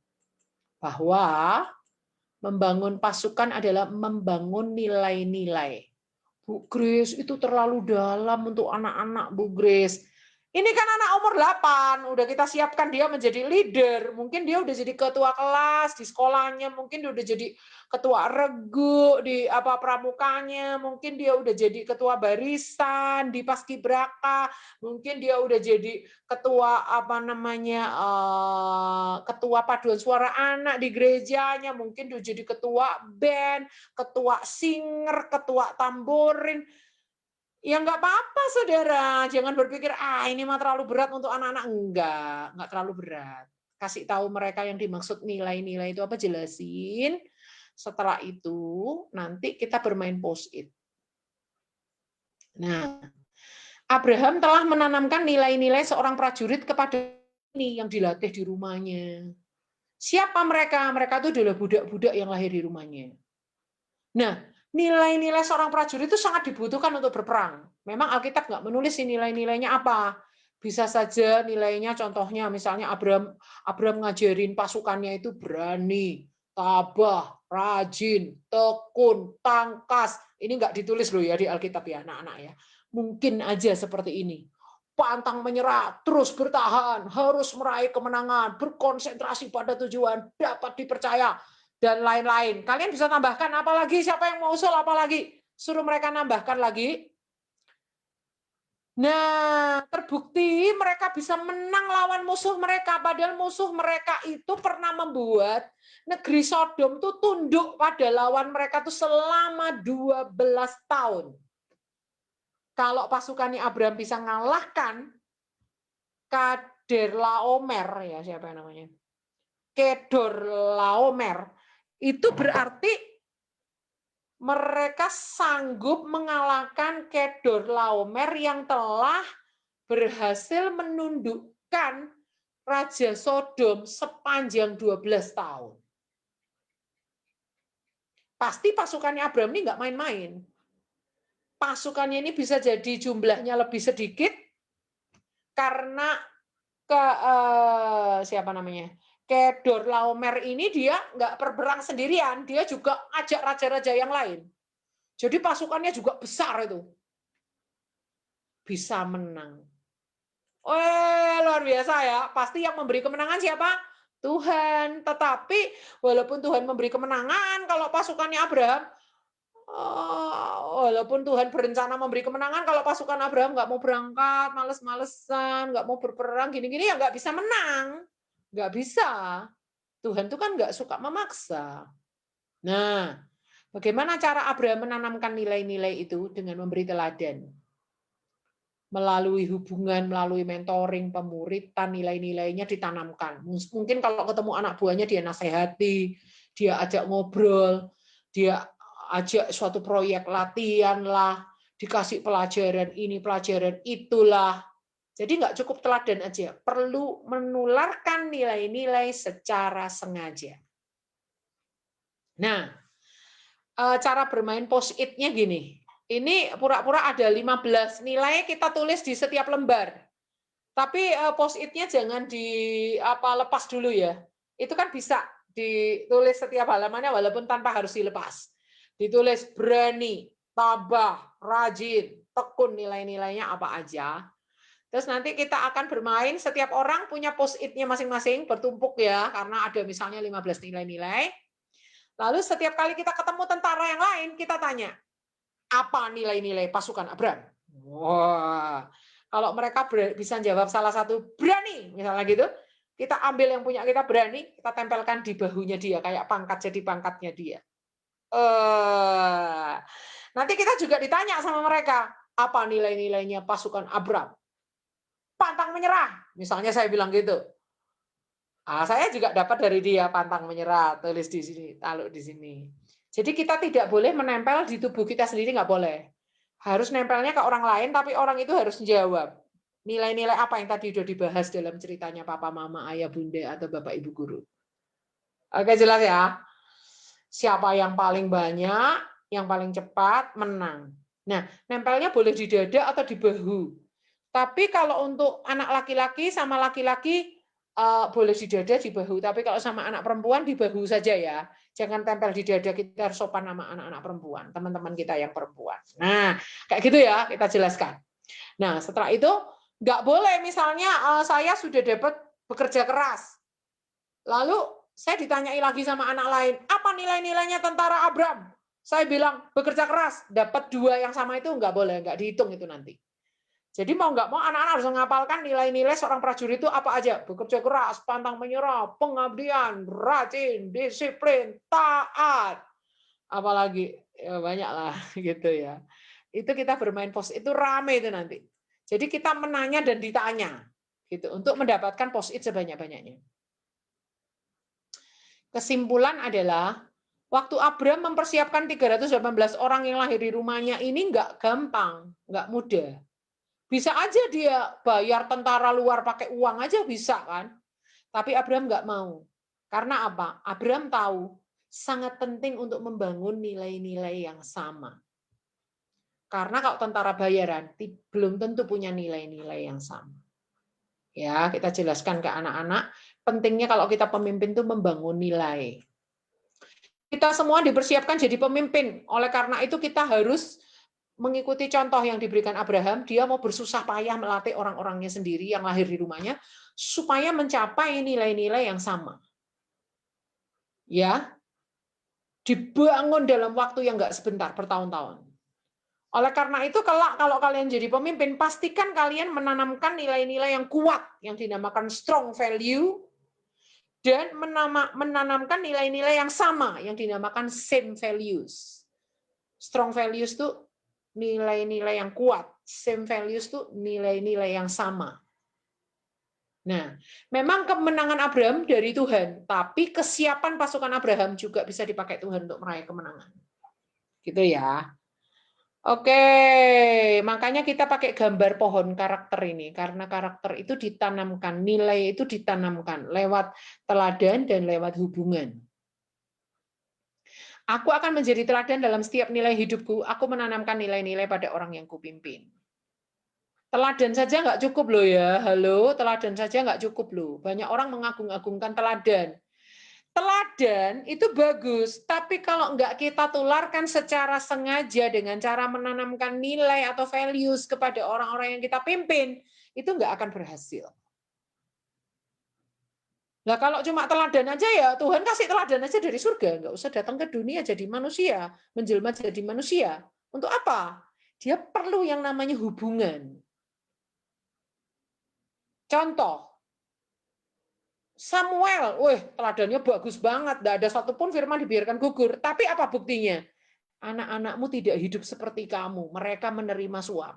Tapi kalau Samuel ya berani kalau ngomong orang Israel, kalian kalau pernah merasa aku ini menerima suap dan sebagainya, mana buktikan? Nggak ada yang berani datang ke Samuel, iya kamu pernah kami suap gini-gini, nggak ada kan? Nggak ada. Tapi dikatakan anak-anakmu tidak hidup seperti kamu. Kenapa? Kemungkinan teladannya bagus, tetapi menularkan nilai-nilai dengan sengajanya itu yang nggak ada. Kemungkinan besar dia nggak punya waktu untuk bersama dengan anak-anaknya tanamkan. Teladan sudah ada, tapi menanamkan dengan sengaja itu hal yang lain. Orang tua kalau sudah memberi teladan yang baik, jangan puas. Ajarkan kepada anakmu berulang-ulang, waktu kamu duduk, waktu kamu bangun, waktu kamu berdiri, ajarkan. Itu artinya enggak cuma kasih teladan, lihatin nih loh, papa ini jujur, nggak pernah korupsi. Tapi waktu ngobrol di meja makan tuh kasih tahu. Nah, kejujuran tuh penting. Papa nggak pernah korupsi. Papa harap kalian juga suatu saat jangan jadi orang yang berkorupsi ya. Harus jujur, gunakan apa yang ada padamu, cukupkan dirimu dengan apa yang ada padamu ya nak. Itu ditularkan dengan sengaja menanam value atau nilai-nilai. Nggak cukup cuma teladan saja. Kalau cuma teladan aja nggak usah dikatakan dalam Alkitab ajarkan anakmu berulang-ulang. Untuk apa? Kan udah cukup teladan aja. Nggak cukup. Teladan saja nggak cukup. Perlu kesengajaan untuk menanamkan nilai-nilai itu. Ajaklah murid Anda ngobrol, makan bakso sama-sama, ajaklah murid Anda jalan-jalan pagi, lari pagi sama-sama. Karena apa? Mau tanamkan nilai-nilai ke mereka dalam kebersamaan itu. Oke, masuk ke hari 150 berbagi tugas. Kita akan lihat Kejadian 14 ayat 15. Minta tolong Pak Jamhari yang bacakan Kejadian 14 ayat 15. Kejadian 14 ayat yang ke-15. Dan pada waktu malam berbagilah mereka, ia dan hamba-hambanya itu, untuk melawan musuh. Mereka mengalahkan dan mengejar musuh sampai ke Hoba di sebelah utara Damsyik. Woi, berbagilah mereka pada waktu malam. Artinya waktu mereka berbagi pada waktu malam itu mungkin si Abram ini mecah pasukannya. Grup A, grup B, grup C, grup D. Grup A ini bergerak dari utara, grup B dari selatan, grup C dari barat, grup D dari timur. Siap? Siap. Kalian menuju titik masing-masing. Nanti kasih kode apa, jalan semua sama-sama, brok, gitu. Alkitab memang nggak jelaskan strateginya secara rinci, tetapi ternyata Abram, di dalam ayat ini kita bisa tahu leadership daripada Abram. Dia adalah orang yang mengerti artinya pembagian tugas atau pendelegasian. Tapi untuk anak-anak saya nggak pakai istilah pendelegasian ya saudara-saudara, terlalu berat istilahnya. Tapi kalau mereka udah mengerti membagi tugas, sometimes kalau mereka dewasa, mereka belajar leadership, mereka tahu pendelegasian tugas, mereka udah nggak asing. Oh, dari kecil aku udah diajari guru sekolah mingguku, aku udah diajari papi mami. Ternyata seorang pemimpin harus bisa membagi tugas. Gitu. Cuma saudara, waktu saya cari ayatnya, saya dapatkan ayat ini. Di kartunya, yaitu dapat ayat ini. Bibir yang benar dikenan raja. Nah, kalau Alkitab mencatat raja, itu adalah leadership. Saya ulangi. Ada dua hal yang kita pelajari tadi ya. Kalau Alkitab mencatat itu jalan, itu bicara tentang visi. Jalan-jalan Tuhan, visi. Kalau Alkitab mencatat raja, itu yang dimaksud bukan Raja Daud, Raja Salomo, Raja apa, bukan. Kalau di kitab Amsal berkata raja, itu bicara tentang pemimpin. Makanya saya search-nya dengan kata raja. Muncullah ayat ini. Bibir yang benar dikenan raja, dan orang yang berbicara jujur dikasihinya. Loh, apa hubungannya dengan membagi tugas? Ayatnya kok kayak nggak matching sih, Bu Grace? Saudara tahu, untuk kita bisa membagi tugas, kita membutuhkan dua sisi. Sisi yang pertama, kalau kita adalah orang yang nggak gampang percaya pada orang lain, harus berubah menjadi pribadi yang berani mempercayai orang lain. Tapi ada sisi kedua yang kita nggak boleh lupa. Sisi kedua adalah kita harus belajar mempercayai orang lain yang memang orang itu terbukti dapat dipercaya. Dari mana Bu Grace ayatnya? Dari ini, banyak juga ayat yang lain. Bibir yang benar dikenan raja, dan orang yang berbicara jujur dikasihinya. Dikenan tuh maksudnya ketika raja berkenan kepada orang yang berintegritas, orang yang jujur, orang yang bisa dipercaya, raja memberi dia tugas-tugas. Mempercayai dia. Kan kayak Raja Daud ditulis siapa yang bertugas ngawasi anak-anak raja, siapa yang bertugas merawat kuda-kudanya raja, siapa penasehatnya raja, siapa yang pemimpin kayak Yoab itu jadi panglima pasukannya itu siapa. Itu adalah orang-orang yang dipercaya. Nggak mungkin orang-orang itu orang-orang sembarangan. Artinya seorang pemimpin harus tahu dua sisi ini. Dia sendiri harus berani mempercayai orang, tetapi nggak boleh sembarangan orang. Orang yang dipercaya itu haruslah orang yang memang dapat dipercaya. Karena kalau kita nggak dua sisi ini, aku tuh orangnya sulit percaya orang lain, Bu Grace. Kamu harus berubah. Setelah jadi berubah gampang percaya orang, semua orang dipercaya. Wah, itu gawat. Karena kan untuk mendelegasikan tugas kepada orang lain itu kita membutuhkan pemimpin-pemimpin di bawah kita. Jadi misalnya saya membawai pemimpin 1.000 orang, Musa. Pemimpin 1.000 orang ini nanti membawai pemimpin 100 orang. 100 orang ini nanti membawai pemimpin 50 orang. Pemimpin 50 orang ini nanti membawai pemimpin 10 orang. Tapi di situ orang-orang yang dipilih yang dapat dipercaya. Halo. Musa harus belajar mempercayakan. Di samping itu orang-orang yang dipilih harus orang-orang bukan orang sembarangan. Jangan kecolongan ya, saudara. Kalau kecolongan gawat ya. Wah, udah ngelatih orang capek-capek ternyata. Enggak jadi deh. Jadi, tolong ini penting untuk kita pahami ya. Makanya ayat ini saya membicarakan tentang integritas. Karena membagi tugas kepada orang lain itu terkait dengan bagaimana kita bisa percaya dan bagaimana orang itu mempercayai, orang itu bisa dipercaya. Ini ya, aku belajar mempercayai orang lain, yaitu orang yang dapat dipercaya. Aku belajar menjadi pemimpin yang membagikan tugas kepada orang yang kupimpin, yaitu orang yang dapat dipercaya. Itu penting ya. Power statement-nya, aku akan memberikan kepercayaan kepada orang yang dapat dipercaya untuk berbagi tugas dengan mereka, karena pembagian tugas dapat mempercepat pencapaian tujuan Tuhan dalam hidup dan kepemimpinanku. Oke, kita lihat sisi kepemimpinan Abraham yang berikutnya adalah memberikan perpuluhan. Wow, cukup dalam ini pengajaran hari ini. Saya pernah berkomunikasi dengan salah seorang guru sekolah minggu. Saya tanya, kalian di gereja kalian pakai materi apa? Itu dia menyebut satu merek buku gitu ya. Kami pakai materi ini, Bu Grace. Oh ya itu materi terkenal. Terus saya bilang gini, menurut kamu apa keistimewaan materi itu? Terus si guru ini bilang, waduh Bu Grace, materi ini benar-benar lengkap dari PL sampai PB dan termasuk perpuluhan apa semua itu dibahas. Padahal ini tuh anak-anak loh. Wow, saya pikir-pikir keren juga nih analisa guru ini.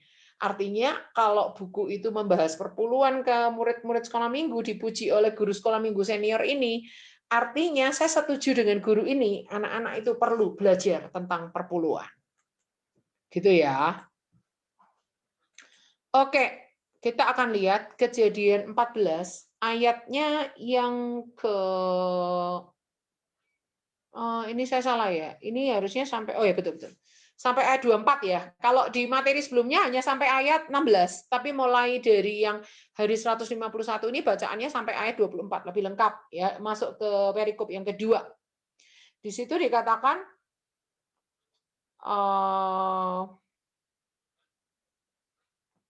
dari ayat 17 ya. Setelah Abraham kembali dari mengalahkan Kader Laomer dan para raja yang bersama-sama dengan dia, maka keluarlah raja Sodom menyongsong dia ke lembah Syawe, yakni lembah raja.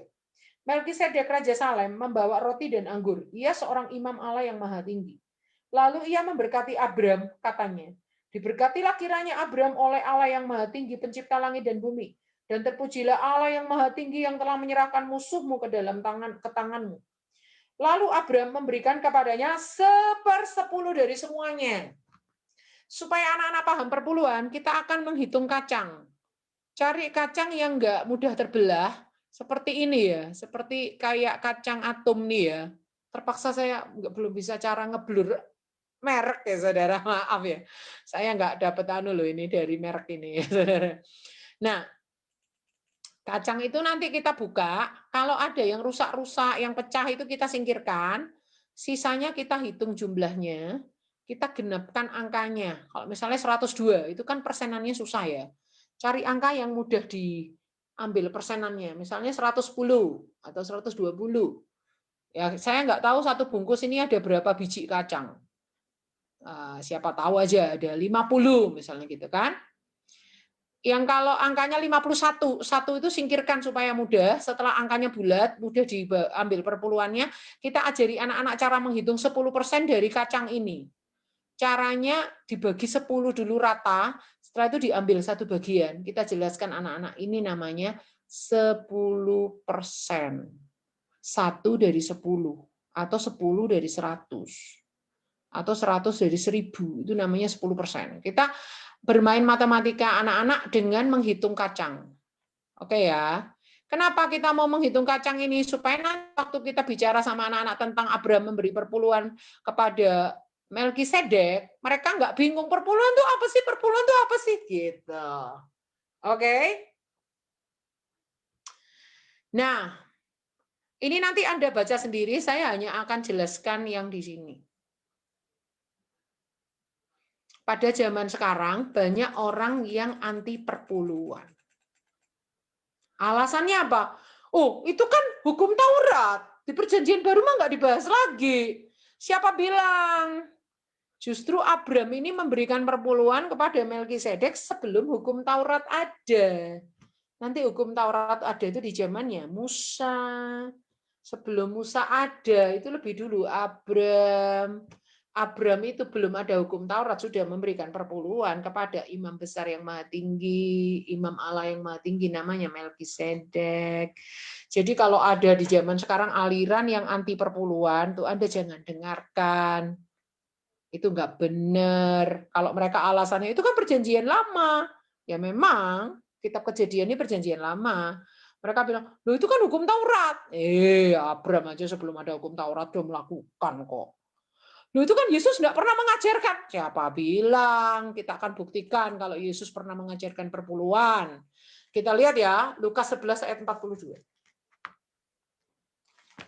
Lukas 11 ayat 42, minta tolong Pak Jamhari yang bacakan.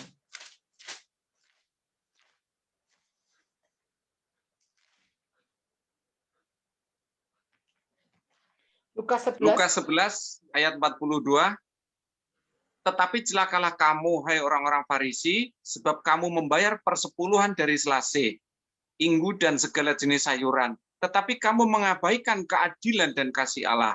Yang satu harus dilakukan dan yang lain jangan diabaikan.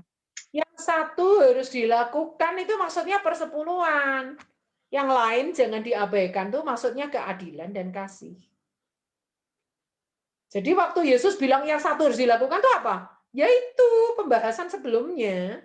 Yesus kan mengecam orang Farisi karena mereka perpuluhan jalan bagus, tapi mereka mengabaikan kasih dan keadilan. Makanya Yesus menggarisbawahi, hey, yang satu harus dilakukan, artinya perpuluhan itu jalankan, bagus itu udah keren. Yang lain jangan diabaikan, artinya kalau perpuluhan tok ya percuma, keadilan dan kasih harus tetap jalan dong, jangan diabaikan dong. Maksudnya gitu loh kalau dalam bahasa sehari-harinya. Artinya teman-teman, kalau ketemu orang yang anti perpuluhan dengan alasan Yesus tidak pernah mengajarkan, itu salah total. Dari mana ayatnya? Ya, Anda bisa ajak mereka baca Lukas 11 ini.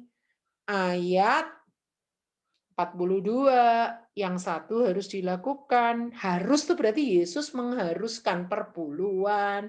Yang lain jangan diabaikan, artinya Yesus menghimbau keadilan dan kasih jangan diabaikan. Perpuluhan sampai ke bumbu-bumbu dilakukan. Wah, udah keren itu. Tapi mana kasihmu? Mana keadilanmu? Yesus nggak menentang perpuluhan. Kalau menentang pasti kalimatnya gini.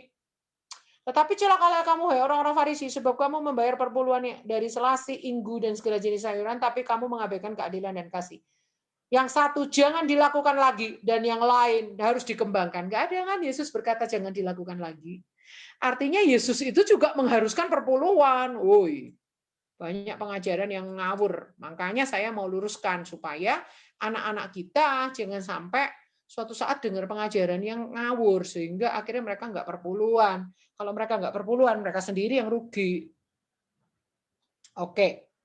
Itu ya, karena Abraham adalah peristiwa pertama dicatat perpuluhan itu di peristiwa ini, di Kejadian 14 yang kita sedang bahas di minggu ini. Makanya saya nggak melewatkan perpuluhan ini sangat penting, gitu ya.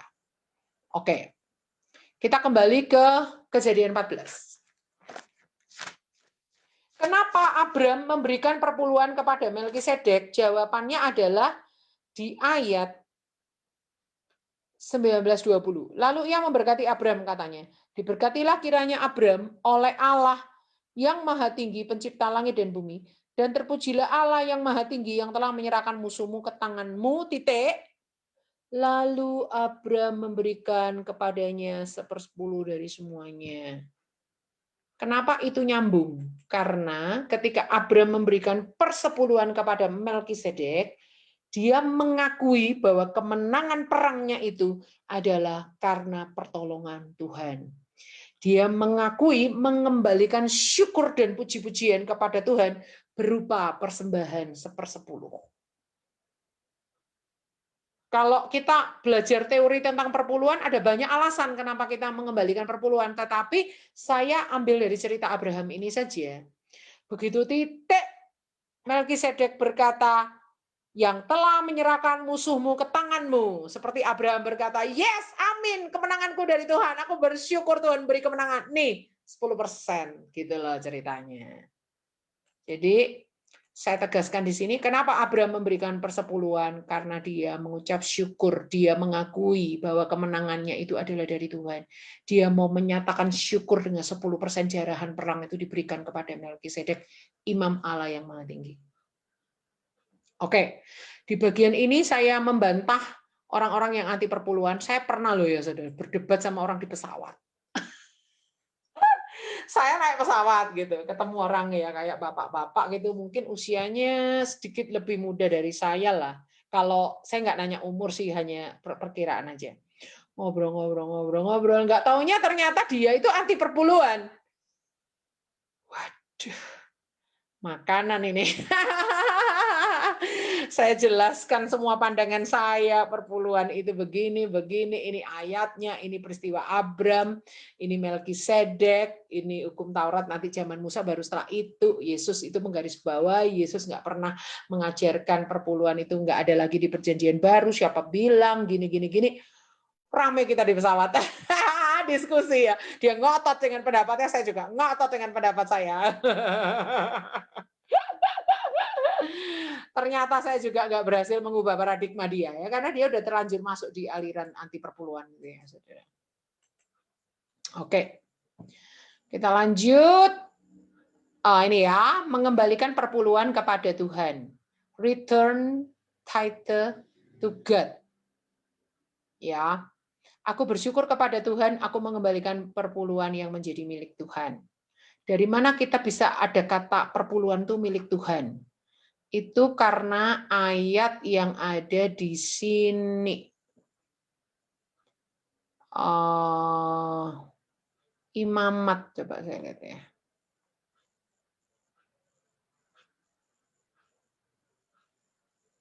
Imamat 27 ayat 30. Tolong Pak Jemhari bacakan. Imamat 27 ayat 30. Imamat 27 ayat yang ke-30. Demikian juga segala persembahan persepuluhan dari tanah, baik dari hasil benih di tanah maupun dari buah pohon-pohonan, adalah milik Tuhan. Itulah persembahan kudus bagi Tuhan. Adalah milik Tuhan. Jadi perpuluhan itu kita nggak pakai istilah memberikan, tapi pakai istilah mengembalikan. Nanti teman-teman lihat di materi saya sangat teliti sekali menggunakan dua istilah ini. Kalau yang dicerita Abraham, itu Abraham memberikan 1/10, itu pakai kata memberi. Tapi kalau yang kita ngajari anak-anak hukum perpuluhan, kita kasih tahu mereka mengembalikan milik Tuhan. Kita nggak pakai istilah memberi. Karena perpuluhan itu tidak sama dengan persembahan. Perpuluhan itu memang haknya Tuhan, kita hanya mengembalikan. Tapi kalau persembahan itu dari 90%-nya yang sudah dipotong 10% ini, baru itu boleh dinamakan persembahan. Terserah. Kalau persembahan itu kita memberi. Persembahan syukur lah, persembahan buah sulung lah, persembahan sukarela lah, gitu ya. Tapi kalau perpuluhan kita tidak memakai istilah memberikan, tapi mengembalikan. Ya. Makanya teman-teman tolong perhatikan istilah-istilah yang saya pakai di sini loh ya. Saya nggak sembarangan memakai istilah loh ini. memberikan perpuluhan. Kenapa saya pakai judul memberikan? Karena ini kan cerita yang Abraham tuh memang pakai kata memberikan. Tapi ketika masuk dalam pengajarannya, kita pakai istilah mengembalikan, karena itu adalah milik Tuhan. Persepuluhan itu milik Tuhan. Ketika kita mengembalikan persepuluhan milik Tuhan, itu kita mengakui bahwa 100%-nya itu adalah dari Tuhan. Ya, dan kita menguduskan yang 90%-nya itu dengan cara mengembalikan yang 10%-nya. Tapi itu kita nggak ajarkan ke anak-anak terlalu dalam. Maksudnya terlalu banyak, bukan terlalu dalam. Terlalu banyak. Jadi kita cuma mau mengarahkan anak-anak ke ucapan syukur, dan Abraham itu mengakui kemenangannya itu dari Tuhan, maka dia memberikan perpuluhan gitu ya. Oke. Lalu kita masuk ke hari 152, tidak serakah judulnya. Kita akan kembali ke Kejadian 14. Kejadian 14, di mana Abram itu kan habis menang perang dia bawa jarahan. Jarahannya ada 2 macam. Yang pertama adalah barang-barang punyanya orang Sodom. Saya jelaskan dulu ya. Waktu Abram menang perang, itu dia membawa 2 jarahan. Jarahan yang pertama memang barang-barangnya punya orang Sodom yang dirampas oleh musuh. Itu dibawa pulang lagi sama Abram, termasuk barang-barangnya Lot, semuanya dibawa pulang sama Abram. Yang kedua adalah jarahan perang. Jarahan perang itu adalah barang-barangnya punya musuh. Kan musuhnya kalah tuh. Dikejar, lari, kalah, kan mereka tinggalkan barang-barang mereka. Nah itu sama Abram jadi jarahan perang. Nah, Abram memberikan 10% itu dari apa? Dari jarahan. Dari mana kita tahu? Nah, kita terpaksa kembali ke materi yang tadi ya. Dari mana kita bisa tahu kalau 10% yang diberikan Abram kepada Melkisedek itu adalah jarahan perang? Itu ada di kitab Ibrani.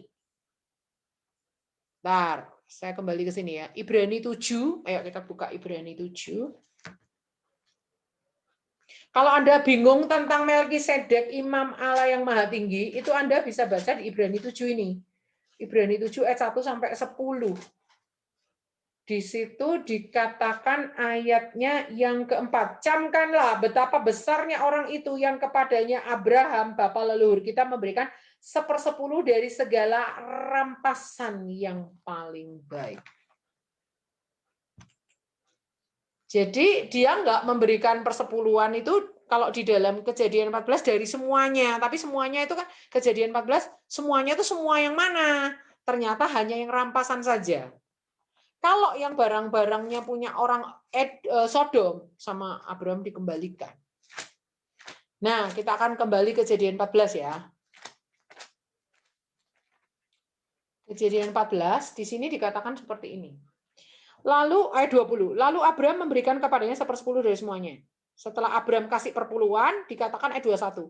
Berkatalah Raja Sodom itu kepada Abraham, berikanlah kepadaku orang-orang itu, dan ambillah untukmu harta benda itu. Maksudnya, saya sudah selidiki ayat ini, maksudnya gini. Waktu Abraham menang perang, kan orang-orang Sodom itu ikut sama dia. Seharusnya kalau dia menang perang, ganti orang-orang Sodom itu bisa jadi yang budaknya dia, karena dia kan yang menyelamatkan mereka dari pihak musuh. Makanya orang Sodom ini bilang, kembalikan orang-orang itu. Artinya orang-orang Sodom kembaliin, ini dia rakyatku gitu loh. Tapi terus Raja Sodom bilang, ambillah harta benda itu. Maksudnya barang-barangnya Sodom itu pek-peken, ambilin, punyamu. Tapi orang-orangnya kembaliin ke aku. Kira-kira Abraham mau nggak?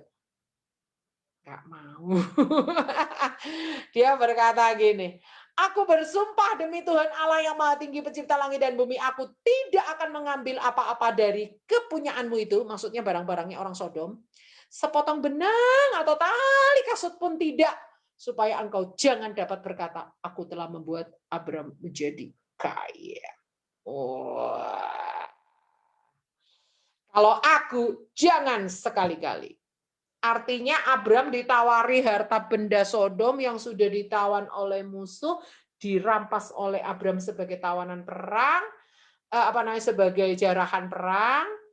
Terus orang Sodom bilang, kembalikan orang-orangku, tapi kalau barang-barang itu ambil buat kamu, Abraham tidak mau. Tidak mau. Karena apa? Dia tidak serakah. Karena apa? Tujuan dia berperang bukan untuk harta. Tujuan dia berperang untuk menyelamatkan Lot. Tujuannya jelas, jadi dia tidak tergiur dengan uang-uang itu. Dengan harta benda itu. Nah, kayak gitu ya. Itu adalah materi yang hari berikutnya, yaitu kita akan berbagi puding. Yaitu kita akan membuat puding atau beli, terserah Anda kalau sempat buat, nggak apa-apa, puding itu sangat mudah ya. Kita bikin puding, setelah itu misalnya kita mau bagi ke 4 anak, sengaja potongan yang satu kita bikin lebih besar daripada yang 3. Lalu setiap anak kita tawari, kamu kalau boleh milih, mau milih yang mana? Cuma boleh nunjuk ya, belum boleh dimakan sekarang. Pasti setiap anak, aku yang besar. Gitu. Pasti anak yang lain, aku yang ini, yang besar ini. Yang ini loh, yang kecil. Nggak mau, aku yang ini. Aku yang ini, aku yang ini. Gitu. Nah, baru kita jelaskan. Itu namanya serakah. Ada orang tua yang membolehkan anaknya dari kecil, saudaranya semua dapat 1, khusus dia minta 2 boleh karena apa? Anak bungsu. Anak-anak bungsu dapat 2 boleh, enggak apa-apa, kasihan adikmu masih kecil. Itu nanti akhirnya si adik ini jadi serakah loh, saudara. Kenapa? Semua orang dapat 1, dia dapat 2, kok lama-lama kan memupuk sifat serakah itu. Enggak benar, enggak adil. Ya kan? Nah, kita akan bermain puding ini, kita sengaja menjebak mereka. Mereka terjebak enggak untuk jadi serakah. Nanti setelah itu kita jelaskan bahwa itu serakah, nanti potongan yang besar itu kita bagi 2 lagi, sehingga yang satu tetap adil mereka, satunya kita gurunya yang makan. Tapi awal-awalnya kita sengaja potongan keempatnya dibikin lebih gede, 2 kali lipat. Gitu. Nah, baru kita jelaskan. Ternyata Abram itu orang yang tidak serakah. Barang-barangnya orang Sodom itu Abram balikin, Abram kembaliin. Yang tadi dipotong perpuluhan bukan barang-barangnya orang Sodom, yang jarahan. Yang dipotong perpuluhan itu yang barang-barangnya musuh. Kalau barang-barangnya Sodom, Abram balikin, dia nggak tergiur, dia nggak mau dianggap kaya raya karena pemberian orang Sodom. Dia tahu berkat Tuhan itu udah cukup untuk hidupnya. Dia berperang itu bukan untuk memperkaya diri, dia berperang untuk apa? Menyelamatkan Lot. Seperti itu. Nanti kita jelaskan ke anak-anak, serakah itu duniawi loh. Ini ayatnya. Serakah itu adalah dosa yang keluar dari hati seseorang. Ini dijelaskan oleh Yesus. Walaupun Abram itu bekerja keras dalam peperangan ini, dia nggak mau serakah. Barang-barangnya orang Sodom, dia kembalikan kepada mereka. Tapi nanti di hari besoknya kita belajar, untuk jarahan, Abram minta bagiannya anak buahnya sama teman-teman tetangganya yang tadi diajak bekerja sama, itu dia minta bagiannya. Tapi untuk dia sendiri, dia nggak mau. Sisanya dikembalikan untuk orang Sodom. Mau nggak kamu jadi orang yang tidak serakah? Perlu ditanamkan ke anak-anak sifat tidak serakah ini dosa yang jarang dibahas. Karena biasanya yang dibahas itu cuma bohong, mencuri, nggak taat, gitu-gitu. Tapi yang serakah ini harus dijelaskan. Karena apa? Jangan sampai anak-anak ini nanti waktu dewasa rebutan warisan, membunuh saudara, membunuh orang gara-gara asuransi. Bisa putus persahabatan, putus persaudaraan hanya gara-gara berebut warisan. Masuk ke pengadilan hanya gara-gara apa keserakahan itu membuat mereka mengubah apa itu namanya patok sebuah tanah atau sebuah rumah 1 meter menjorok, ambil tanahnya orang lain. Itu kan serakah semua ya, saudara. Itu kan dosa keserakahan. Buat apa kita berebut warisan? Ya sudahlah, ngalah aja. Tuhan lo tidak membuat hidup kita itu apa namanya? Ada ayatnya di sini ya. Saya lanjutkan ya. Ada ayatnya di sini.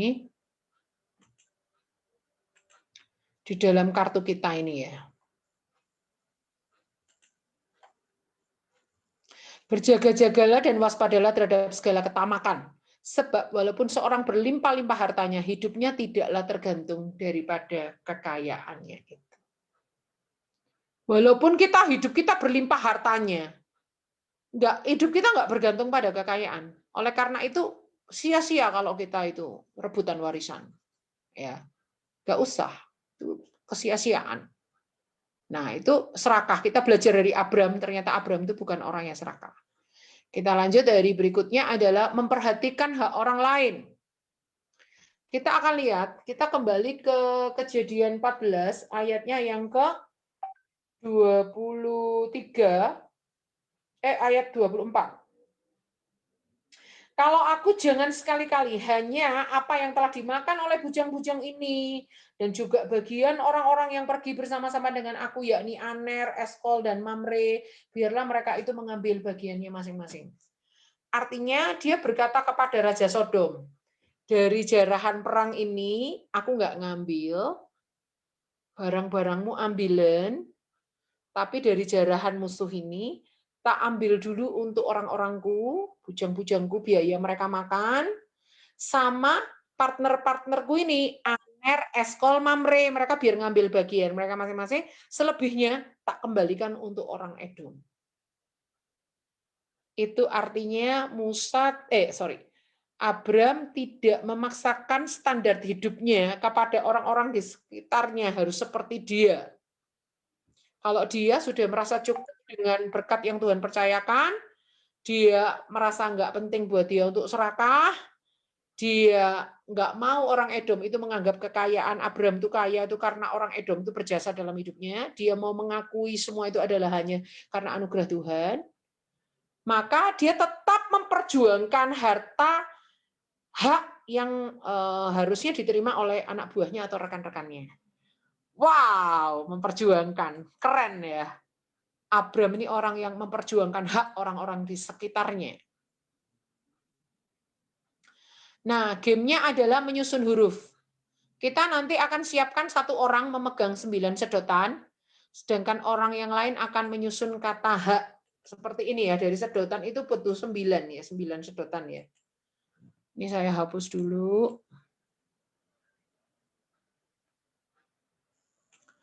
Jadi nanti mereka akan dapat sedotan ya. Sedotan sejumlah 9, nanti bisa untuk bikin gini, hak. Sedotan kedua, sedotan ketiga, sedotan keempat, sedotan kelima, sedotan keenam, sedotan ketujuh, sedotan ke-8, sedotan ke-9. Jadi nanti ada 2 orang. Ini saya hapus lagi ya. Saya hapus lagi. Nanti ada 2 orang, mereka disuruh pingsut ya. Orang A dan orang B ini. Siapa yang menang boleh memilih, kamu mau sebagai pembagi sedotan apa penjawab pertanyaan? Aku mau jadi orang yang bagi sedotan, ya terserah, boleh. Aku yang jawab pertanyaan. Jadi yang jawab pertanyaan ini, kalau jawabannya betul akan dapat 1 sedotan. Dia boleh susun sedotan itu menjadi kata hak. Gitu ya. 9, dia harus bisa menjawab 9 pertanyaan. Lah, si orang yang bawa sedotan 9 ini, dia harus berikan. Kalau jawabannya betul, dia nggak boleh tahan-tahan. Karena itu menjadi hak orang ini untuk mendapat sedotan kalau jawabannya betul. Padahal pertanyaannya itu gampang sekali, pasti betul semua. Kita akan lihat ya, pertanyaannya kayak apa ya. Jumlah pasir di tepi pantai A, 1 butir, B, 10 butir, C, tidak terhitung. Oh, tidak terhitung dong. Siapa yang nganggur ngitung pasir seluruh dunia? Nggak mungkin. Jumlah bintang di langit A, 1 butir, 2. Kok butir ya? Bintang kok butir ya? Apa ya? 1 buah ya? 10 buah. C, tidak terhitung wataknya. Jumlah murid Yesus, jumlah tulang menimpa Mesir, jumlah hari dalam 1 minggu, jumlah bulan dalam 1 tahun, jumlah suku Israel, pada hari keberapa Tuhan menciptakan manusia, pada hari keberapa Tuhan menciptakan terang. Itu kalau anak sekolah minggu pasti bisa jawab semua ini. Mau nggak mau dia pasti mendapatkan, berapa tadi sedotannya? 9. Mau nggak mau dia pasti akan mendapatkan 9 sedotan. Apa maksud daripada game ini? Maksudnya gini, kita jelaskan. Kamu sebagai pemegang sedotan ini kan bertanya, ternyata dia bisa jawab. Kamu rela nggak ngasihkan haknya? Dia berhak atas sedotan itu kalau jawabannya betul. Kalau kamu nggak rela, kamu pasti akan marah-marah. Pertanyaannya terlalu gampang, enak. Makanya dia bisa jawab semua. Karena apa? Kalau lawannya itu bisa menulis hak dengan lengkap, dia pribadi yang kalah. Si lawannya yang nulis hak itu yang menang. Pantesan aku kalah. Pertanyaannya terlalu gampang-gampang sih. Berarti kamu memberikan hak orang itu nggak rela. Makanya kamu marah-marah, cemberut. Tujuan gamenya itu gitu ya. Nggak tahu Tuhan Yesus kasih saya hikmat bikin game kayak gitu. Nggak ada itu di buku. Anugerah Tuhan semuanya ya. Jadi kita bikin game hak seperti itu. Kamu merasa keberatan nggak memberikan orang itu yang memang adalah haknya? Gitu. Nah, kita tegaskan. Kemenangan sebenarnya justru kita bisa memberikan apa yang menjadi hak orang lain. Disitulah sebenarnya kita juga menang. Kita jelaskan ke mereka. Nah, itu cerita Abram dan Lot. Setelah itu, kita menjelaskan bahwa Abram itu meminta kepada Raja Sodom haknya bujang-bujangnya biaya makan mereka, haknya Raja Sodom, haknya teman-temannya yaitu Aner, Eskol, dan Mamre. Mereka ini tetangganya Abram, teman-teman sekutunya Abram. Disinilah kita lihat Abram itu adalah orang yang memperhatikan hak orang lain. Itu juga ada di tokoh-tokoh Alkitab yang lain. Daniel, itu ketika dia diangkat menjadi petinggi, dia juga memperhatikan, memperjuangkan hak teman-temannya, Hananya, Misael, dan Asaria. Sehingga mereka bertiga juga menjadi petinggi. Daud, pada saat pasukannya bertengkar, ini mereka cuma jaga barang-barang, nggak ikut perang, jadi mereka nggak boleh dapat jarahan. Daud nggak mau. Baik yang jaga barang, baik yang berangkat perang, semua harus dapat rata. Daud memperjuangkan haknya anak buahnya. Nah, itu banyak cerita-cerita di Alkitab seperti itu. Ya, oke. Kartu karakternya adalah memperhatikan kepentingan orang lain, kartu 67. Ini dulu udah pernah keluar, ini keluar lagi ya kan. Berikutnya, membangun kerjasama. Perhatikan, ini untuk anak 9 tahun ke atas. Kita akan membuat marshmallow, permen marshmallow, kita bikin bangunan rumah dengan menusukkannya ke tusuk gigi. Nih ya, permen marshmallow tahu ya? Ini kan empuk sekali, bisa ditusuk pakai tusuk gigi. Nanti ketika tusuk gigi sini, terus ditusuk lagi di sini bisa menjadi atapnya misalnya. Ditusuk lagi ke sini, tusuk lagi ke sini bisa menjadi tiangnya. Dasarnya seperti ini, kerangkanya seperti ini, atapnya gini-gini, bisa menjadi ruangan 3 dimensi. Nah, ini dengan tusuk gigi dan marshmallow ini, mereka dilatih bekerja sama kelompok dengan pakai plastik pelindung tangan supaya marshmallow-nya nanti bisa dibongkar lagi, bisa dimakan, atau sisanya bisa dimakan, jadi nggak kotor kena tangan anak-anak. Gitu ya. Kalau saran saya pakai tusuk gigi yang ujungnya tumpul. Yang satunya aja yang runcing, jangan yang dua-duanya runcing. Tapi kalau anak umur 9 tahun, bisa kita beri peringatan di awal, hati-hati ya, tusuk gigi ini runcing. Makanya saya tidak sarankan anak di bawah 9 tahun untuk permainan ini. Jadi mereka berlatih bekerja sama dengan cara membuat rumah-rumahan dari marshmallow ini yang disusun dengan kerangka tusuk gigi. Oke. Nah, kita jelaskan ke mereka, Abram ini mengajak teman-temannya ikut berperang. Siapa aja mereka? Mereka itu adalah Aner, Eskol, dan Mamre. 3 orang ini. Ya, itu tercatat di Kejadian 14 ayat 13 dan Kejadian 14 ayat 24. Nah, artinya Abram harus jadi orang yang bisa berkolaborasi atau bekerja sama dengan pihak luar. Tokoh-tokoh Alkitab yang lain juga sama. Daud itu punya pasukan Adulam, tapi dikatakan dalam Alkitab banyak orang yang setelah itu menggabungkan diri kepada Daud. Diterima enggak? Diterima sama Daud. Juga Abner waktu dia mau menggabungkan diri dengan Daud dan memisahkan diri dari anaknya Saul yang bernama Isiboset. Abner ini diterima enggak sama Daud? Diterima. Sayangnya waktu pulang dia dibunuh sama Yoab. Esther berkolaborasi dengan dayang-dayangnya untuk berpuasa bersama. Dia juga kerahkan Mordekai, papa angkatnya, untuk mengerahkan bangsa Israel berdoa berpuasa di benteng Susan. Jadi ini bicara tokoh-tokoh Alkitab yang lain, mereka juga melakukan kolaborasi atau melakukan kerjasama dengan pihak lain. Nah, Tuhan senang kalau kita bisa berkolaborasi dengan banyak orang. Ya, tentunya orang-orang yang dapat dipercaya. Kalau nggak dapat dipercaya, nggak berintegritas, jangan. Ya, mau sejago apapun, berkarisma apapun dia, kalau dia nggak berintegritas, jangan diajak berkolaborasi, ya saudara. Oke, Pengkhotbah 4 ayat 12. Dan bila mana seorang dapat dialahkan, 2 orang dapat bertahan, tali 3 lembar tidak mudah diputuskan. Teamwork. Oke, seperti itulah materi kita pas ini jam 8. Baik, Bu Ingrid. Bu Ingrid nih penasaran kepengen nyoba materi yang mana nih? Marshmallow ya? Kalau marshmallow di sini jarang Bu, ada Bu. Yang saya kepingin coba itu yang tadi panah itu, coba Ayat dengan mas ya? Nah, itu yang saya mau coba. Itu kan lebih simpel sama yang catur Jawa. Catur Jawa, ya keren.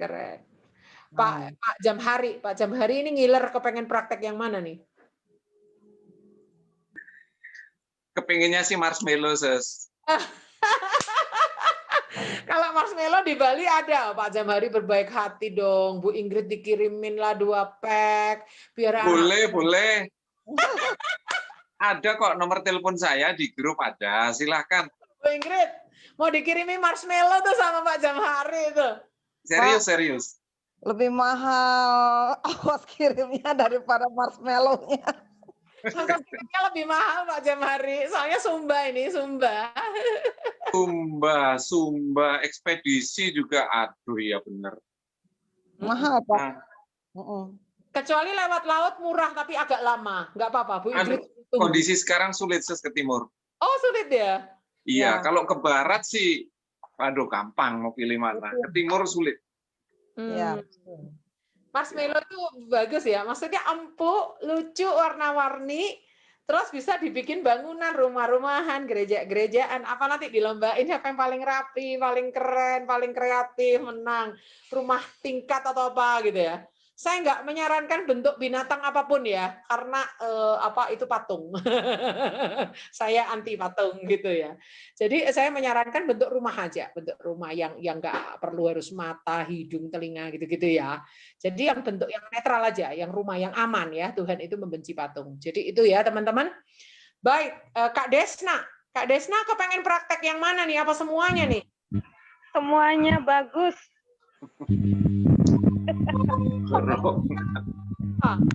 Kak Desna harus bersyukur karena pada saat saya bikin materi itu tuh kasih ide-ide yang luar biasa. Kelihatan Tuhan. Saya hanya alat ya Kak Desna ya. Kalau Kak Desna bilang pengen praktek semua, nanti saya tunggu foto dan videonya ya untuk jadi berkat buat Indonesia. Oke Kak? Oke? Saya tunggu foto dan videonya supaya bisa masuk di website saya jadi berkat buat Indonesia. Baik ya, kita akan tutup dalam doa. Minta dengan hormat Pak Jamhari ya, boleh tutup kita dalam doa. Bapa yang di dalam surga, Bapa yang mengasihi setiap kami. Terima kasih Tuhan untuk malam hari ini kami boleh bersama-sama makan makanan rohani. Sungguh Tuhan, kami sangat membutuhkan pengajaran firman-Mu. Karena kami kepingin Tuhan, kami rindu firman-Mu boleh diberitakan Tuhan sampai ke seluruh pelosok-pelosok di muka bumi ini. Tuhan, apa yang sudah kami terima, terlebih dahulu menjadi berkat bagi kami. Karena tidak ada satu butir pun Tuhan dari biji gandum firman-Mu itu akan jatuh sia-sia. Semuanya akan berhasil dan kembali berlipat kali ganda. Terima kasih Tuhan untuk saudara-saudara yang lain juga dimanapun berada, yang masih harus pandemi Tuhan, segala sesuatu masih harus online, Tuhan juga tolong, yang sudah boleh onsite pun demikian. Kami bersama-sama Tuhan menikmati perkembangan dari pandemi ini yang sudah lebih baik. Kami rindu Tuhan untuk pandemi ini segera berlalu dari negara kami, supaya kami dapat kembali beribadah berjamaah Tuhan bersama-sama. Terima kasih Tuhan, berkati Tuhan, Jenius secara Alkitab yang sudah menyelenggarakan ini, juga pribadi-pribadi, Sus Grace, Pak Buas, dan juga yang lain yang terlibat. Pakai lebih lanjut Tuhan, tambah-tambahkan kerendahan hatimu, agar supaya berkat-Mu Tuhan. Tuhan tambahkan terus dan tambahkan terus. Amen. Terima kasih Tuhan, terima kasih. Mari Tuhan untuk kami semuanya sepanjang malam ini Tuhan lindungi kami, jaga kami. Besok kami boleh bersahabat ria Tuhan. menyanyi, memuji, dan juga mendengarkan kembali firman. Terima kasih Bapak, terima kasih Tuhan Yesus. Kami akhiri Tuhan persekutuan malam hari ini di dalam nama Tuhan Yesus Kristus. Haleluya. Amin. Amin.